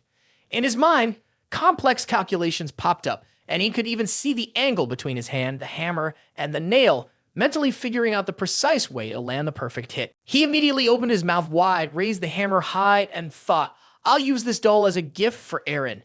This will be to highlight our sweet date. But suddenly, something appeared in front of him, glowing with light. He gasped and opened his mouth even wider. Aaron saw him raise his hand without striking and looked at him in confusion. He thought he had used all his strength. Could it be that? It turned out a system panel had appeared in front of him. The message on the panel read, Mission. The hammer is here. Use all your strength to strike Rin on the top of her head. Reward, dungeon map. Time limit, 5 minutes. She looked at him in confusion and asked, what's going on, Do Wan? Do Wan didn't respond. He stood there, still in shock, staring at the system panel and thinking, this can't be real, right? Do Wan stared blankly at the message that appeared in front of him, which said, New mission. The hammer is here. Use all your strength to strike Aaron on the top of her head. Reward, dungeon map. Time limit, 5 minutes. After reading it, Do Wan felt even more confused. Missions like this usually only show up when you're supposed to trap someone right. His hand was still holding the hammer up high. Do Wan's eyes were locked on Aaron, sweat pouring down his face. He thought to himself, Eren is looking at me, and I have to do this. Seeing his pale face, Eren immediately asked, "What's wrong, Do Wan?" Do Wan knew better than anyone how painful the punishment from this system could be, and that made him even more confused. Am I really going to do this to Eren? Sweat drenched him. If he didn't complete this task, he'd. With his emotions crashing, his hand holding the hammer began to shake even more. Finally, he slammed the hammer down onto the piece of wood, as though releasing all the frustration building inside him. He told himself, I can't do this. Whatever the punishment is, let it happen. Even so, his face still looked full of pain as he cried out, Eren, unaware that she had just passed through the gates of danger, cheerfully reassured him, you still have 2 more chances. With tears welling up, Do Wan spoke to the system, all right, I give up on this task. Before he could finish, a booting voice from across the street echoed, hello, everyone. We are planning to build a luxury building. The building will be constructed based on the latest model with an even more high-end royal design. We're hosting an event to celebrate this occasion. The event this time is a plastic hammer game, so come join in quickly for a chance to win some exciting prizes. As soon as Do Wan heard that, he immediately turned around and said, plastic hammer, here it is. He quickly grabbed her hand and pulled her over. Eren, let's try this game. Eren was confused, but she let him pull her along, repeatedly saying, Seeing them walk away, the shopkeeper quickly called after them, hey, you still have 2 more tries. Meanwhile, the promoters were still calling out, who wants to join this game? Do Wan and Eren rushed over. He raised his hand eagerly saying, me, my friend, and I want to play. Seeing them, the promoters cheered, oh, it's a student full of energy. The host spoke up, let's play rock, paper, scissors to decide the winner. The winner will use the plastic hammer to attack, and the loser will use this pot to defend. Got it? Eren looked at Do Wan across the wooden table and cheerfully said, Do Wan, you really can't resist when you see a game. Ha! He was startled, but quickly stammered, what? Yeah, that's right. Ha. In his mind, though, there was only one thought. I need to hurry up and do this. The system also announced the remaining time, 0 hours, 3 minutes, 17 seconds. Do Wan thought to himself, because this is a time-limited task. Immediately, the host shouted, rock, paper, scissors. As soon as he finished speaking, Do Wan and Eren began playing. In this round, he chose rock and won against for scissors. Do Wan quickly grabbed the plastic hammer, thinking, all right, sorry, Eren. He held the hammer seriously and aimed at Eren's head, shouting, yeah. However, his face was filled with disbelief. Eren had somehow managed to block the move. She held the pot over her head and sighed in relief, saying, that was so nerve-wracking. Do Wan was stunned. No way. The host continued shouting, rock, paper, scissors, once again. Do Wan chose scissors and won against Eren's rock. He quickly grabbed the hammer and tried to hit her head, but still couldn't match the speed with which Eren placed the pot on her head. The more this happened, the more confused Do Wan became. What's going on? After a while, Eren and Do Wan took turns winning, but neither could hit the other with a hammer. Do Wan secretly sighed, how is it that she? He looked at Eren, who always managed to get the pot over her head before his hammer could reach her. He thought to himself, she's really good at this game. The hosts, seeing how the two were playing, couldn't help but get excited and said, whoa, you both are really good at this game. Eren, her eyes sparkling, said, Do Wan, I think I found another game I'm actually good at. Hearing that, Do Wan froze for a moment and muttered, yeah, you're really good. Inside, though, he was screaming, why now of all times? The system then announced, time left, 11 seconds, 10 seconds, 9 seconds. Watching the clock ticking down, Do Wan thought to himself, this mission is definitely going to fail. Again. The host shouted, go pull. At the same time, Do Wan quickly swung his hammer. He shouted, hammer. With that, Do Wan successfully smashed the hammer onto Eren's head, his face twisted in surprise. He thought to himself, this time she's definitely done for. The game organizers were left speechless, staring at him in disbelief. Even the middle-aged man playing the game across the street had the same reaction.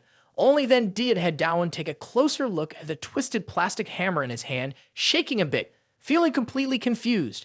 Wait, does this mean something else? Indeed, after that move, everyone around him stood frozen, scaring him. The system then announced, mission complete. Hammer task finished. The host snapped out of his daze and handed him a paper bag, saying, congratulations, young man. Here's your prize. The system also reports an additional reward, which you can claim right now. Do Wan nervously handed the hammer to the man, stuttering, This hammer is broken. The man seemed frustrated and quickly replied, "Just take that hammer and go." As they walked away, the sky gradually grew darker. Hadawan and Jew Aaron made their way down the crowded street. He couldn't bring himself to look at her directly, only daring to glance out of the corner of his eye, sweat pouring down his face.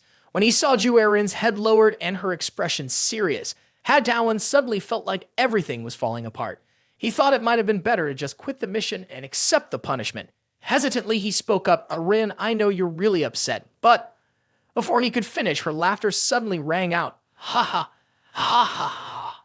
Hadawan was completely confused, his mind racing with questions. Why was she suddenly acting like this? Was something wrong with her? Seeing her laugh so hard she was almost bent over, Hadawan couldn't hold back and asked, "Aaron?" At the same time, she responded, still laughing, "Just thinking about it makes me laugh. Ha ha ha." She wiped a tear from the corner of her eye and said, "This is the first time in my life I've laughed out loud like this." Hadawan was even more confused now. He asked, "I'm sorry, but even if I hit you, should you be more upset, not like this?" She answered casually, No, it didn't hurt at all." Her phone suddenly rang and she said, My dad's calling. I have to go back to the internet cafe." Seeing Dawan still holding the plastic hammer in his hand, she smiled brightly. "Thanks to you, I had such a fun day, Dawan." Hadawan responded with gratitude, "Me too, Aaron." She cheerfully walked closer to him and whispered, "Let's hang out again next time." Then, without waiting for a reply, she dashed off, calling out, "See you at school." Hadawan blushed and watched her closely.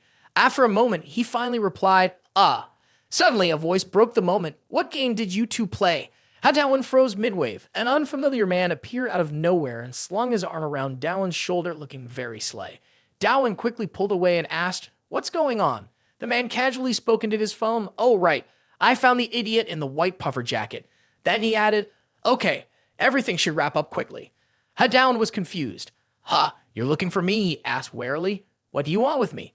The man spoke again. "I heard you beat up one of my underlings today, so I'm here to talk." Hadawan thought to himself, "Underling? Is he talking about those thieves?" Seeing the guy's completely unappealing appearance, Hadawan confidently said, "If it's revenge, wouldn't he have come to fight me?" He thought back to the fight earlier that morning, punching one guy in the head, kicking another across the room, landing a solid punch in someone's face, and even taking on two guys at once, using quick combos. He sighed to himself, thinking, back then, I was throwing out skills left and right. Now, looking at my MP bar at 0 out of 400, I just want to cry. I have no mana left. If we fight now, I'm definitely going to lose. At that moment, the man stepped closer to him and unexpectedly said, "But my eyes tell you this. I'm not looking for revenge anymore." Hadawan was confused. "What do you mean?" The man turned and started to walk away, leaving behind a final remark. "I've got more important things to do. You really are lucky." Hearing that, Hadawan felt like he was bathed in sunlight and quickly bowed to say goodbye. Yep, take care. In his mind, he thought, I'm alive. I'm really alive. Just then, the man asked, "The person you were with earlier, they went to the internet cafe, right?" Hadawan blinked, confused. "Yeah, how do you know? Is something wrong?" The man casually replied, "What's wrong? I just want to play a game, a really intense one." With that, he flashed a twisted smile, his hand making a shady gesture. After finishing his words, the man turned away and said, "If I see your damn face again, I won't let you off so easily." Hadawan's hand shot out, grabbing the man's shirt. He growled, "You look disgusting." The man coldly turned to face Hadawan, his expression dark. Hadawan's face was full of anger as he shouted, "Shut your mouth and follow me, you bastard." Hearing that, the man didn't seem scared at all. He simply adjusted his hat and chuckled. Wow. His face twisted with malice as he glared at Dawan. "You sure don't know fear, do you?" At the same time, the system issued a notification. Due to the player's provocation, Sun Minkyu was furious and immediately started the fight. The sky gradually darkened. Hadawan and Sun Minkyu are now fighting in a corner of the street. Hadawan slammed his fist hard into the man's solid body, shouting in pain. The man barely flinched, easily tossing him into the air with a dismissive tone. "What's this?" "Ha ha!" Hadawan groaned, clutching his side in pain. The man casually shook his arm and sneered. "I heard you took down 4 people at once. I thought you were supposed to be tough." Seeing the man act so nonchalantly, Hadawan cursed under his breath. Damn it. The man laughed mockingly as he watched Hadawan clutch his stomach in pain. "You're nothing but a puny kid, huh?" "Ha ha." Hadawan grimaced, his resolve hardening. "This time, I have to land a decisive blow to take him down." He winced, watching the man approach. Thoughts raced through his mind. Without any mana left, this is the only option I've got. I'll keep trying until I get it right. With that thought, he quickly took a defensive stance, his voice firm. You absolutely can't go. He told himself he couldn't let this jerk get to Aaron's internet cafe. The guy stopped in his tracks, reached into his pocket, and said, "Can't touch your girlfriend?" What's with that look? Ha ha. Finishing his sentence, he put on a pair of steel knuckles, his posture full of arrogance. I can't stand you anymore. Hadawan looked at the weapon, sweat dripping from his face. He muttered, bare knuckles. Isn't that a really dangerous weapon? Sun Ming-Q hopped a few steps forward, building up momentum. Right now, I'm going to knock all your teeth out. His steps quickened as he charged at Hadawan like a hungry animal. Unexpectedly, Hadawan didn't even know how he did it, but he landed a clean blow to the guy's chin, stopping him dead in his tracks. Before Sun Ming-Q could even process what had happened, Hadawan took advantage of the moment and landed a few more punches. Finally, he shoved the guy out of the way. Sun Ming-Q staggered back, his balance still intact enough to avoid falling, but he let out a pain groan. Shit. His face twisted with rage as he cursed, "Son of a bitch, where did you pull that steel bar from?" When he finally got a clear look at what Hadawan was holding, his eyes widened in disbelief. What? That. Hadawan's voice rang out, teasing, "Come on, give it a try." It turned out he had activated a different skill. Weapon mastery, a passive ability. It required a certain amount of mana and had a negative cost. The skill increased his weapon usage indefinitely, but only when facing enemies armed with weapons. The phrase effective against enemies wielding weapons was what Dowan paid the most attention to. Holding a plastic hammer in his hand, he said confidently, "Let's see which breaks first, your teeth or your head." Sun Ming-Q looked at him with a mix of disbelief and confusion. What the hell? Is something wrong with my eyes? Staring at the item in Hadawan's hand, Ming-Q thought to himself, the thing he just used to hit me, is that a toy hammer? Slowly, Sun Ming-Q stood up, wary, and asked, "Damn it, what kind of trick did you pull?" Hadawan chuckled coldly at that. What trick? He tapped the hammer lightly against his own head and grinned. It's just a little toy hammer. Ha ha. Frustrated and irritated by the teasing, Sun Ming-Q charged at him. Damn it, what kind of nonsense is this? But Hadawan's movements were incredibly fast. He swung the hammer, successfully scaring Ming-Q off, making him hesitate to get any closer. Ming-Q glared at the hammer in Dawan's hand, unwilling to accept the situation. Hadawan pressed the attack. He murmured, "Nonsense, huh," and activated weapon mastery once again. He swung the hammer toward Ming-Q and shouted, "Well, you'll know once you take a hit." To his surprise, not only did the guy dodge the attack, but he also rushed straight at him and grabbed Hadawan by the waist. Sun Ming-Q thought he was being clever and laughed, saying, "Ha ha ha, idiot. You're so close now you can't dodge this, you dog." Hadawan's grip on his hammer remained steady. With one quick motion, he slammed the hammer's handle into Sun Ming-Q's body. The arm that had been holding him just dropped away. Without giving him a chance to react, Hadawan raised the hammer again and said, "Take this judgment." With all his strength, Hadawan shouted, "You sick dog." Sun Ming-Q couldn't dodge, only raising his hand to block the attack. However, the massive damage didn't come. Instead, the plastic head of the hammer flew off. Hadawan looked at the handle in his hand, his eyes widening in confusion. It's plastic inside. That's why it broke so easily, he muttered. Then he tried to reassure himself. It's fine. If I use my attack still like before, it'll still be strong enough. At the same time, a red warning flashed on his system screen. Weapon mastery cannot be activated with a broken weapon. Hadawan read it and went crazy. Are you kidding me? He looked over at Sun Ming-Q, still lurking like a hungry tiger from afar. Holy shit. How am I supposed to win without a weapon? Hadawan quickly glanced around, thinking to himself, is there anything I can use around here? Maybe some trash? Sun Ming-Q saw the opportunity and charged at him. You look pretty confused, he said. With no effort, he easily punched Hadawan away. A dangerous grin spread across his face as his wild, crazy eyes locked on the Hadawan. What? Can't do anything without your toys? Ha ha ha.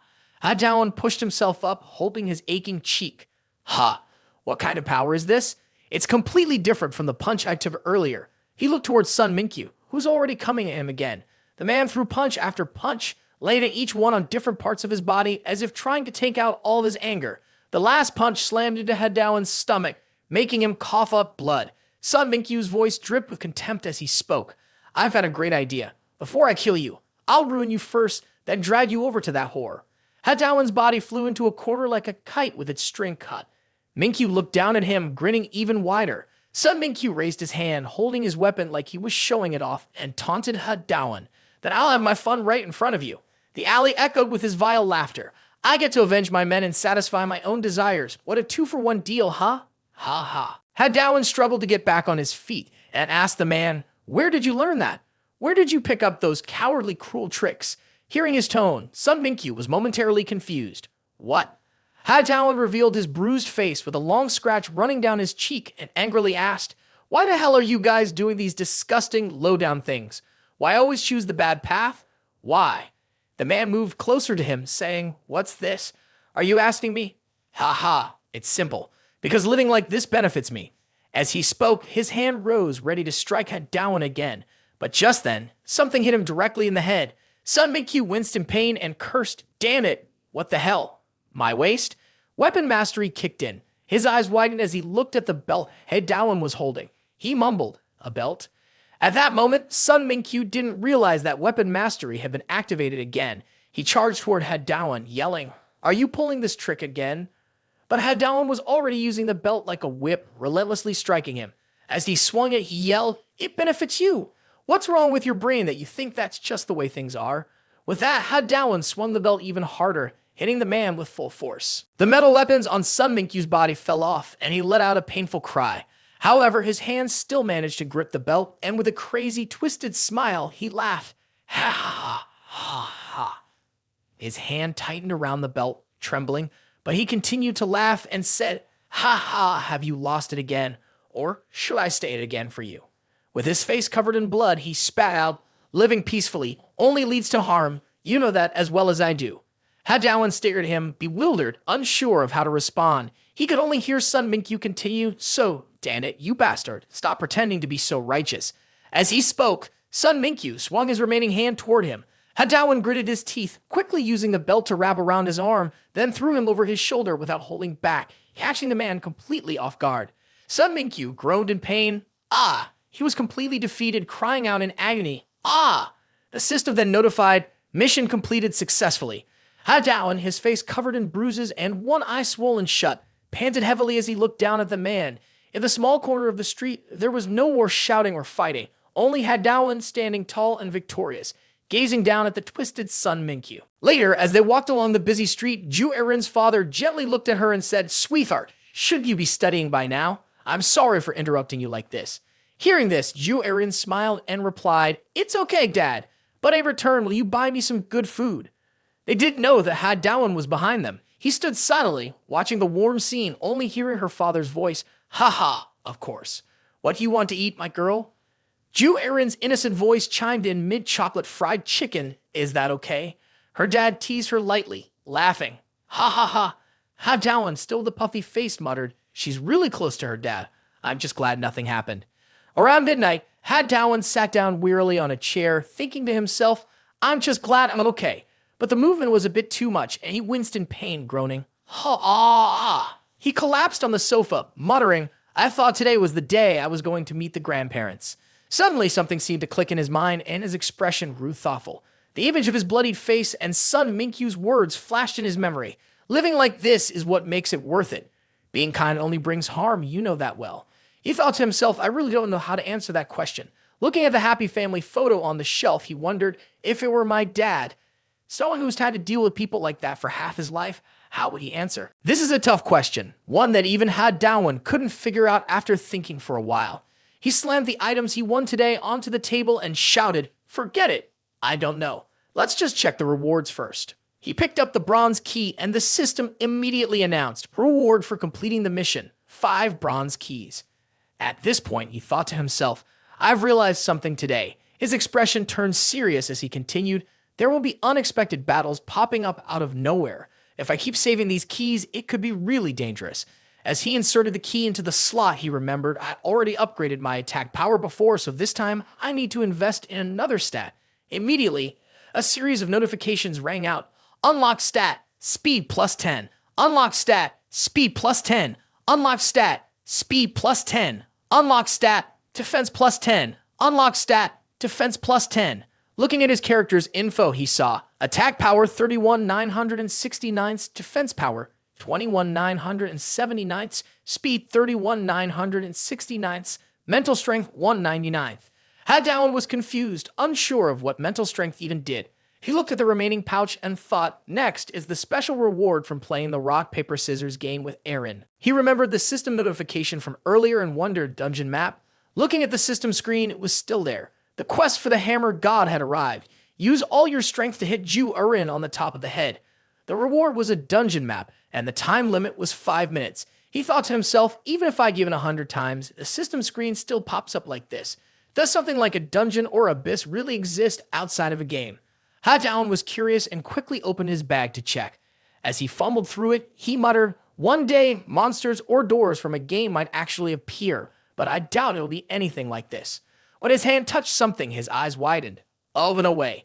His gaze showed clear surprise, and he thought, is this the dungeon map? In Dowan's house at that moment, he stared in shock. Is this the dungeon map?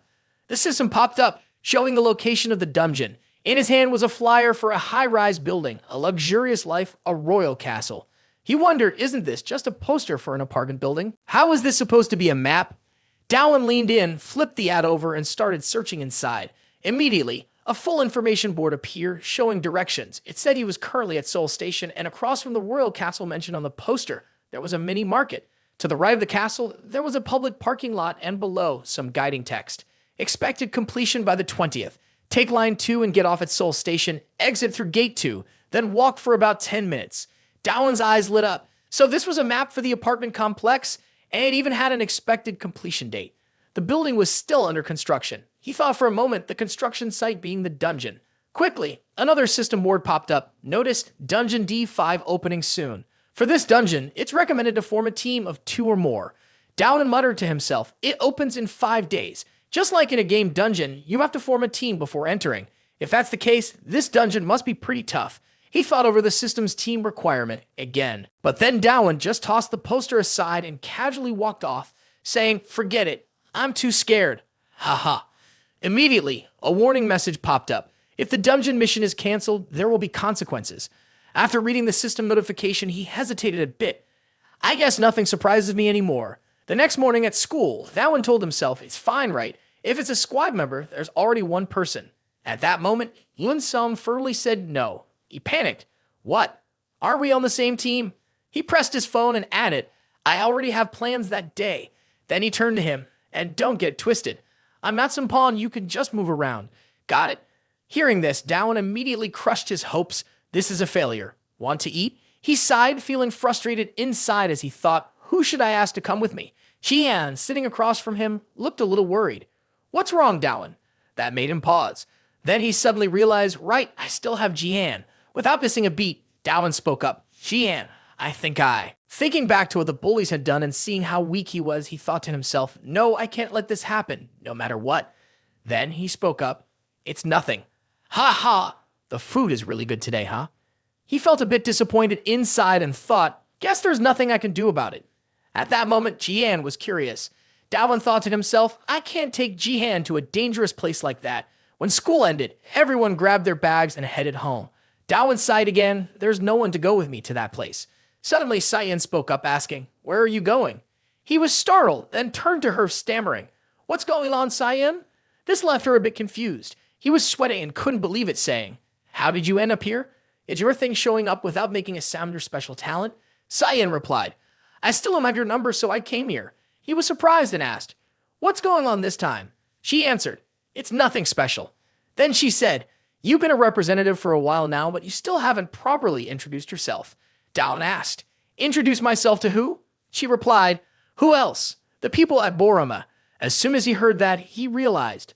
The next day, Dowan followed Sayan while saying, Sayan, can't I just not go? She asked, why not? He answered, no, I'm just the representative. I'm not really doing anything special. In Dowan's mind, he suddenly heard a voice. What are you looking at? As Dowan stepped into the restaurant, a subordinate immediately bowed and greeted him. Sir, this is my first time here. He confidently loosened his tie and said, what's this? We're not thugs, so don't call me that. Just call me the representative. He sat down and began picking up noodles, saying, everyone, eat up. Enjoy your meal. The group immediately bowed to their representative. In unison, they all said, we wish you well, Representative Ha-Dowan. But in reality, Dowan felt his hands and feet go numb as soon as he walked into the restaurant. He stepped forward and asked, I wonder if this spot is too stressful? Sayan replied, well, we're here now. At least we should take a look before leaving. As he opened the door, a voice immediately said, this is my first time here, sir. I'm just here to greet you. That made Dowan breathe a sigh of relief. Ah, I knew it, saying that made me feel embarrassed. He confidently smiled and responded, what are these guys talking about? When he opened his eyes, he was surprised. Oh, it's the representative. Huh, there's just some guy with a beard and glasses raising his hand to greet me. Over here, sir. Suan is already here. Hearing that, Do Wan turned around and asked, what about him? When he saw Do Wan, he was puzzled. What's going on? Why is this guy here? Do Wan quickly snapped to attention. Sun Kang. Then he thought to himself, right, this guy is from Boromai, isn't he? Sion slowly walked over to the dining table and asked, what's going on? The Boromai representative pointed at Do Wan and said, isn't he just a puppet? How is he even here? Do Wan took off his bag and challenged, what did you say? Aren't you ashamed after I beat you up like that? Suan responded, coward, do you think I won't break your nose? The two of them stared each other down. Do you want another beating? Do Wan asked. He didn't hold back and said, your eyes are staring at me like you want me to punch your nose again. Sion complained from the side, aren't you too embarrassed? I glared at them and threatened, shut up and sit down, which left both of them silent. After that, they obediently pulled out chairs and sat down. Do Wan tried to make conversation. Ha ha, as expected, the aura of Sion the oldest. He thought to himself, that was close, we almost had a problem. Sion said, at least we should gather once, so I called them to exchange phone numbers. Let's do that. The stranger quickly responded, I also wanted to meet Sir Do Wan. At that moment, Do Wan wondered, who was this uncle talking all this time? He asked, huh? But it seems like the rest of Boromai didn't come. Sion questioned, what are you talking about? This is the entire Boromai team. Hearing her say that, he froze. The young man questioned, what? No, wasn't there a group of a few hundred people from Iljan Gang at the General Assembly back then? The stranger replied, that's right, sir. It was like that at the time. But something's happened since then. Not long ago, the previous representative of Boromai left. Suan interrupted, well, all right. Why bother explaining all of this to that guy? Sion added, exactly. Today's just for introductions. Let's keep it simple. She began the introductions. This is Shin Si-hee, a first-year high school student. The boy spoke up as well. I hope to receive a lot of your help in the future, sir. He thought to himself, whoa, I can't believe this person's name and age. Sion continued, of course, you already know this is Kang Suhan, the vice president of Borama. Suhan immediately snapped, it's not just you. I'm a representative too. Do Wan muttered under his breath, this trash. Sion said Do Wan is the Borama representative, but from now on, it's fine for you to just keep your position as it is. Sion asked, as I said, there haven't been any incidents recently, right? Do Wan asked, huh? What incidents? She immediately listed them off, ignoring my warning and getting involved with Han Unsong, causing trouble with the Iljan group. That almost led to something serious. Sion concluded, that's basically what it's like. Do Wan replied, of course, there's nothing to worry about. He thought to himself, come on, I already know everything. Why are you asking? Then she pressed him again. So what about the scars on your face? Do Wan broke into a sweat and answered, oh, that's just from falling. Ha ha. Suhan glanced over and laughed, saying, I've worried so much about a guy like him. He was shaking like a little dog. Ha ha ha ha. This made Do Wan angry. What did you say? He snapped. Sion spoke up, this message is for everyone here. Boromai is getting weaker and now it has to bow down to others. On paper, Boromai still exists, but they won't let Boromai rest. Suan interrupted, I think the opposite. I could easily take out those other guys on my own. His bold statement made Do Wan laugh out loud. He turned to him, clearly irritated, and asked, why are you laughing? Got something to say? Do Wan tried to act casual and replied, nope. But Suan pushed further, I saw you laughing. Do Wan looked him straight in the eye and said firmly, I wasn't. They locked eyes, both still full of hatred. Meanwhile, C turned to Sion and asked, Sion, can I order the shrimp with chili sauce? Sion immediately slumped, pressing her face down onto the table, sighing, ha. 4 days later, at the construction site on the high-rise building, a man's voice echoed, I've sent the money. Please confirm. A thug sitting on the sofa smirked. That was Baekchang, he said. If you had sent it a little earlier, it would have been better for both of us, Director. There's no need to waste any more time or manpower. The director replied, because of thugs like you, do you have any idea how long the project has been delayed? Do you know how many people have gone hungry because work couldn't get done? Most importantly, stop bothering the team and leave here now. Baekchang responded, just a little more. This made the director pause. What? He asked. Baekchang continued, what I just mentioned was money for our boss's pocket. You need to give a little extra for those of us who've been working day and night here. You're rich, Director. He stared at him, and the director immediately shot back. You have no business ethics. Bang Chang mockingly replied, I really hate those preachy sayings. Then, turning to his bodyguard, he said, Ilseok, until our director opens his wallet, give him a little massage. Ilseok quickly rolled up his sleeves and approached the director, replying, Yes, I understand, which made him flinch. After a moment, Ilseok wiped the blood off his hands with a cloth. Bang Chang looked at his phone and said, Anyway, we still have to pay, no more dragging this out, haha. He then asked Ilseok, Are the others ready? Ilseok looked up and answered, They're waiting downstairs. Bang Chang opened his cigarette pack and said, Ha Do Wan, Han Unsong, those self-proclaimed representatives. Even though my guys look like they're from the streets, because of them, I now have a solid reason for revenge. First, we take Borome, starting with the weakest area, then we'll go from there. He crushed a cigarette pack after speaking. His underlings immediately responded, Got it, we're leaving now. They then informed their crew, Everyone get ready, we're heading to Borome. All of his men were now armed. Suddenly, two unfamiliar figures appeared outside. They were talking to each other. If I help with this, I can take the representative's spot, right? The other person replied, Got it, I understand. The first one responded, What? What's going on? One of them was wearing a black shirt and the other was in a white hoodie. The person in the black hoodie warned, If you don't keep your word, you better watch your back. The person in the white shirt replied, I get it. Crazy. How many times do I have to hear this? The group of thugs were stunned. What are those bastards doing here? The man in white said, No wonder the address in Bongshan seems suspicious. He was holding a map in his hand. He continued, You guys are the ones who entered the school back then, right? This time, all of you better come out. The man in white was Do Wan and the man in black was Suan. Just the two of them were confident enough to sweep through Bongshan. At that moment, a mission screen appeared. Dungeon. They had entered the royal castle. In a clean and tidy room, a man's startled voice rang out, What? He angrily shouted, This guy's really crazy. Why should I help you? Then he fell silent, listening to the person on the other end of the line. He couldn't believe it and asked again, Are you serious? The person on the other end quickly confirmed, and Kang Suhan cheerfully replied, Give me the address, I'll be there right away. At an abandoned construction site, Kang Suhan quickly arrived. He said to Ha Do Wan, You need to give up that representative position for me. Do Wan, losing his patience, replied, I told you I know. Now just shut up and help me already. Kang Suhan, full of confidence, laughed out loud. Ha ha ha, don't cling to my pants, you bastard.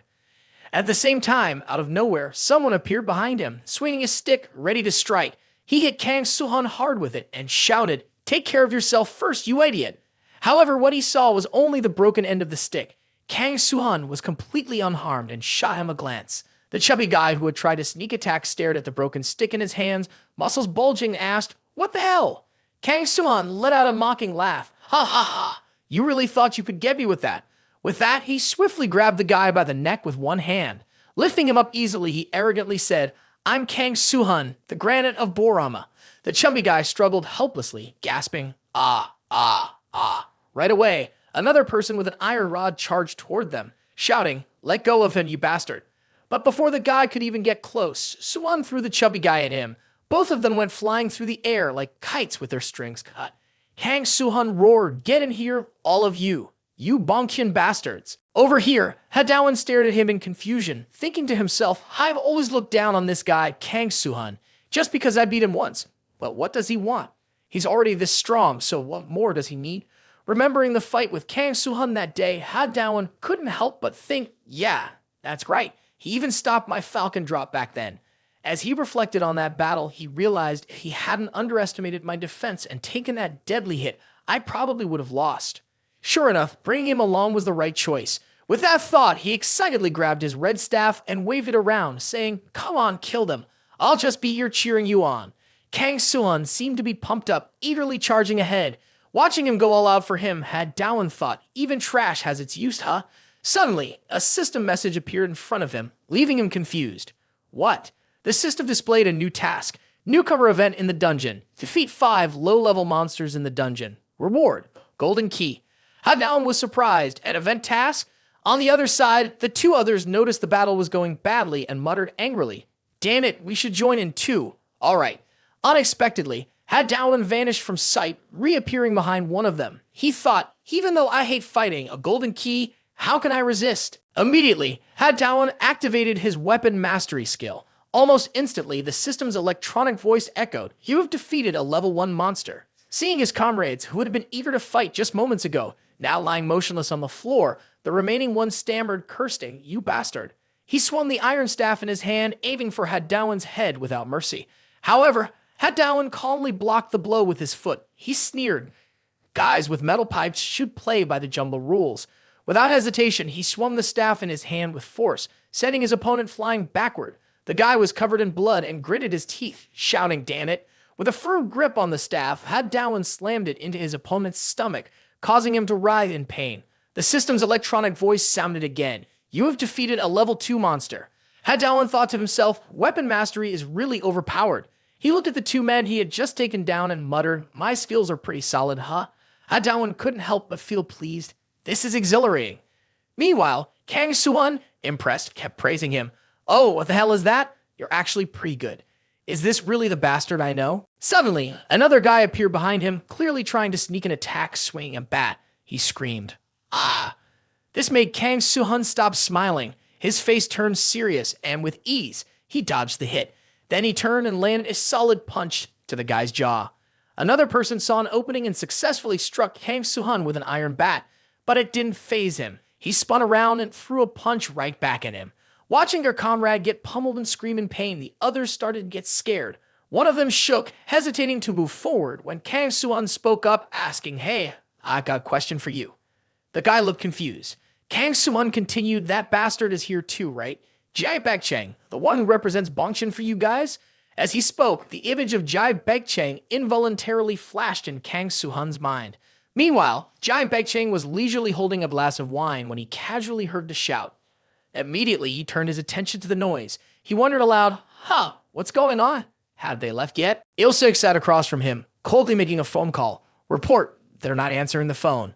Jam Baekchang, hearing this, lost his patience and shouted, "Shit, I hate people who won't pick up the phone." Seeing this, Ilseo quickly responded, "I'll go check right away." Meanwhile, on the first floor, Hadawan shouted, "Done."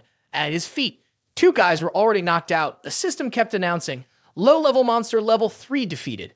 Low-level monster level 4 defeated." Sweat was pouring down Hadawan's face. He let a sigh of relief, thinking to himself, just one more to go. Looking around, he saw that everyone else had been taken down. The only one left was being held by Kang Suhan, who was tightly gripping his throat. The thug let out a painful cry. "Ah!" Hadawan thought, "Is that the last one?" He quickly shouted, Hey, Suhan, stop." Suhan, still holding the thug's throat, looked confused. "What?" Hadawan said, "Hand him over to me." Kang Suhan smirked and replied, "What did you say?" "Haha, I don't like that." With a mischievous grin, he added, "I'll make him suffer more than you will." At that moment, the thug, unnoticed, had already pulled out a knife and raised it. When Kang Suhan sensed the killing intent, his expression changed, filled with panic. Meanwhile, Hadawan, determined to complete his mission, braced himself and put all his strength into his legs, shouting, "That guy's mine." With that, the stick in his hand flew forward, aiming straight for the thug's head. Kang Suhan released him, confused. The thug struggled and collapsed to the ground, dropping the knife in his hand. A system notification echoed again. Defeat low-level monster number 5. Newbie event mission in dungeon completed. You have received a golden key. Hadawan happily looked at the golden key in his hand and said, "All right." But Kang Suhan wasn't as pleased. He stood there, lost in thought, staring at the knife on the ground, then coldly said, "Damn it, I never asked for your help." Hadawan suddenly asked, "Huh? What you say?" Just like that, Kang Suman walked up the stairs, leaving Hadawan squatting in the corner, fumbling with his new item. Impatient, he yelled, "What are you doing?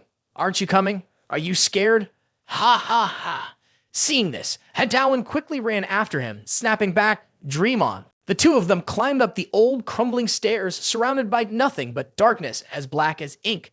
Hadawan stumbled, sighing, "Oh, I'm so tired." Kang Suhan walked calmly, and upon seeing Hadawan like this, he was surprised. "Are you serious?" Suddenly, a strange voice echoed.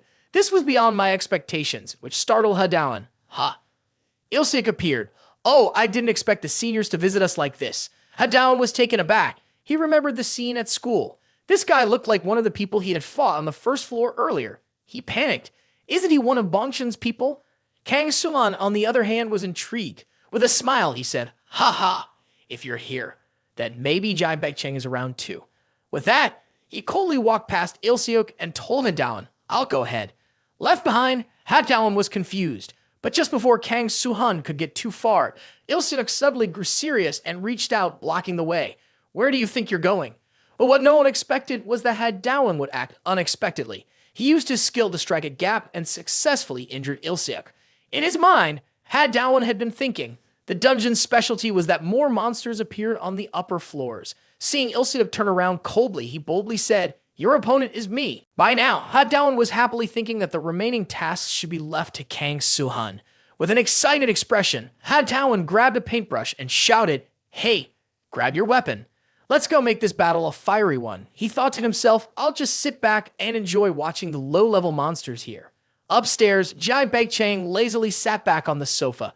Suddenly, a voice broke the silence, one he hadn't heard in a while, causing him to jump in surprise. He tilted his head back to look. Oh, when he saw who it was, his face twisted into a teasing grin. Wow, look who it is, a little punk who thought he could take the chairman's seat, but ended up getting beat up instead. Kang Soo-hun, huh? Ha ha, so it's you, Kang Soo-hun, second year, Borme's vice representative. Soo-hun wasn't angry. Instead, he responded with a mocking laugh. And what about you? A guy who is always talking behind people's backs. Jia Baekchang's expression darkened, his veins bulging with frustration, but he didn't dare speak back in front of the representative. A little side note about this guy, Jia Baekchang, second year, Bongchun's vice representative, was no slouch himself. He lazily spoke up, his feet coolly propped up on the chair. Oh, I can't stand guys who don't know their place and just run their mouths. All I could hear was Kang Soo-hun saying, talking nonsense or doing something else. His figure disappeared from his spot. Jia Baekchang wasn't any slower, vanishing from his seat in the blink of an eye. The two of them clashed, fighting hand to hand. Just check it yourself, you'll know. In the long, endless night, I have no idea how many rounds Ha-Dawan and Il-suk had fought, but I heard him grunt and his cane dropped to the ground. Ha-Dawan's eyes widened in shock. He hadn't expected Il-suk to be so strong. Il-suk gripped his face tightly. Ha-Dawan weakly tried to resist, letting out a soft grunt. Ah. He cursed under his breath. This kid, I thought he was just a low-level monster. Il-suk's deep voice echoed. I can take you down with my bare hands, senior. The system's information board popped up, displaying the bold words elite monster. Ha-Dawan panicked. What's an elite monster? Il-suk used one hand to pin Ha-Dawan in place, making it hard for him to move, while the other hand slowly raised. This situation was completely different from before. It's come to this, so I guess I'll just finish you off now. Just as he finished speaking, Ha-Dawan took the chance to kick Il-suk in the groin. Il-suk groaned in pain, releasing his grip, giving Ha-Dawan a chance to catch his breath. He gently pushed his foot down with his hand and coldly said, "You think you can stop me now?" Sensing the danger, Ha-Dawan quickly pulled back to avoid him. He jumped back, creating some distance between them. This time, I'm not the same as before, he said. Il-suk was clearly annoyed. He casually cracked his neck, his gaze fixed on Ha-Dawan like he was eyeing prey. A system notification appeared announcing that after clearing the dungeon, Ha-Dawan would receive a huge reward. He thought to himself, I've come this far, I can't back down now. I have to clear this place. With that thought, his face was filled with confidence. He pointed at Il-suk and declared, "This will be your grave." In the darkness of a deserted building, Ha-Dawan and Il-suk's figures were clearly visible. Il-suk sneered, "So this is our tomb, huh? You didn't think you'd actually pull it off, did you?" As soon as he finished speaking, Il-suk shot toward Ha-Dawan at lightning speed. At that moment, Ha-Dawan realized something through the battle so far. Rather than attacking head-on, taking advantage of openings to counterattack was much more effective. With that in mind, he immediately activated a move to strike at Il-suk's vulnerable side. He attacked his flank. Despite Il-suk throwing a punch at him, Dawan kept thinking the bigger the opening, the stronger the punch. Sure enough, before Il-suk could even land a hit, Dawan delivered a solid punch straight to his face. His expression was full of confidence as he thought, I did it. Il-suk didn't care about the wound on his face and reached for Dawan's head again. Dawan, quick to seize the moment, saw his chance and struck again, landing a blow before Il-suk could get close enough. He kept attacking relentlessly, not giving Il-suk any room to react. He thought to himself, now, this is the real fight. But in a brief moment of distraction, Il-suk found an opening and launched a punch at him. It landed hard, sending Dawan stumbling backward. Dawan thought, I was really scared of him. He's a tough opponent, but to Il-suk's surprise, Dawan wasn't as shaken as he expected. It turned out that Dawan had managed to block the punch with his hand. Brimming with confidence, he said, you're pretty strong. Internally, Dawan cursed, you guys are like a bunch of garbage. You should know Il-suk's the biggest thug in school. With that thought, he yelled out boldly, "Today, right here, I'm going to finish this. Don't even think about running, you punks." Ilseap replied coldly, his voice almost sounding like a shout. Then suddenly he started speaking. "I've been looking into some things about you recently, and there's one detail that's really interesting." Hadawan was startled by the sudden shift in his tone. He blinked in confusion and said, "Huh, why the sudden?" Before he could finish, Ilseap cut him off. "The Sunshine Foundation." Those three short words immediately made Dawan's face change. Ilseap continued, "A young thug roving the streets, helping out people commonly known as Aeljin." He remembered the image of a golden eagle, wings spread wide, ready to embrace and forgive everything in the world. He added, "It's a non-profit organization meant to guide young people onto the right path." Hadawan's mind began to recall a forgotten image as he listened to Ilseap say, "This organization was founded by none other than your father, Hadawan." Ilseap then smirked. "Oh, but now he's no longer around.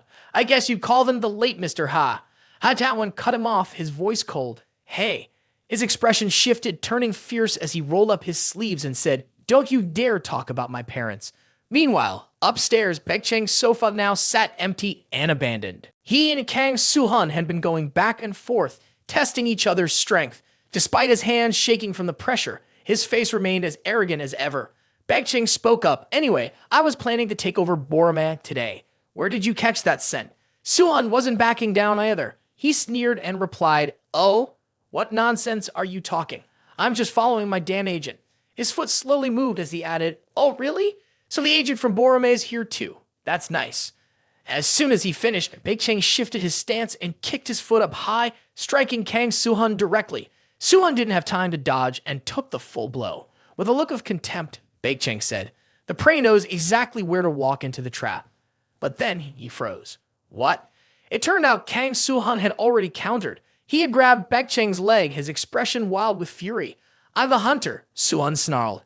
Without another word, he threw Baekchang away from him. Suhun taunted, "I've already cleaned up all the little punks on the first floor. The assholes I ran into in the middle were dealt with by my agent. Of course, you're next, haha."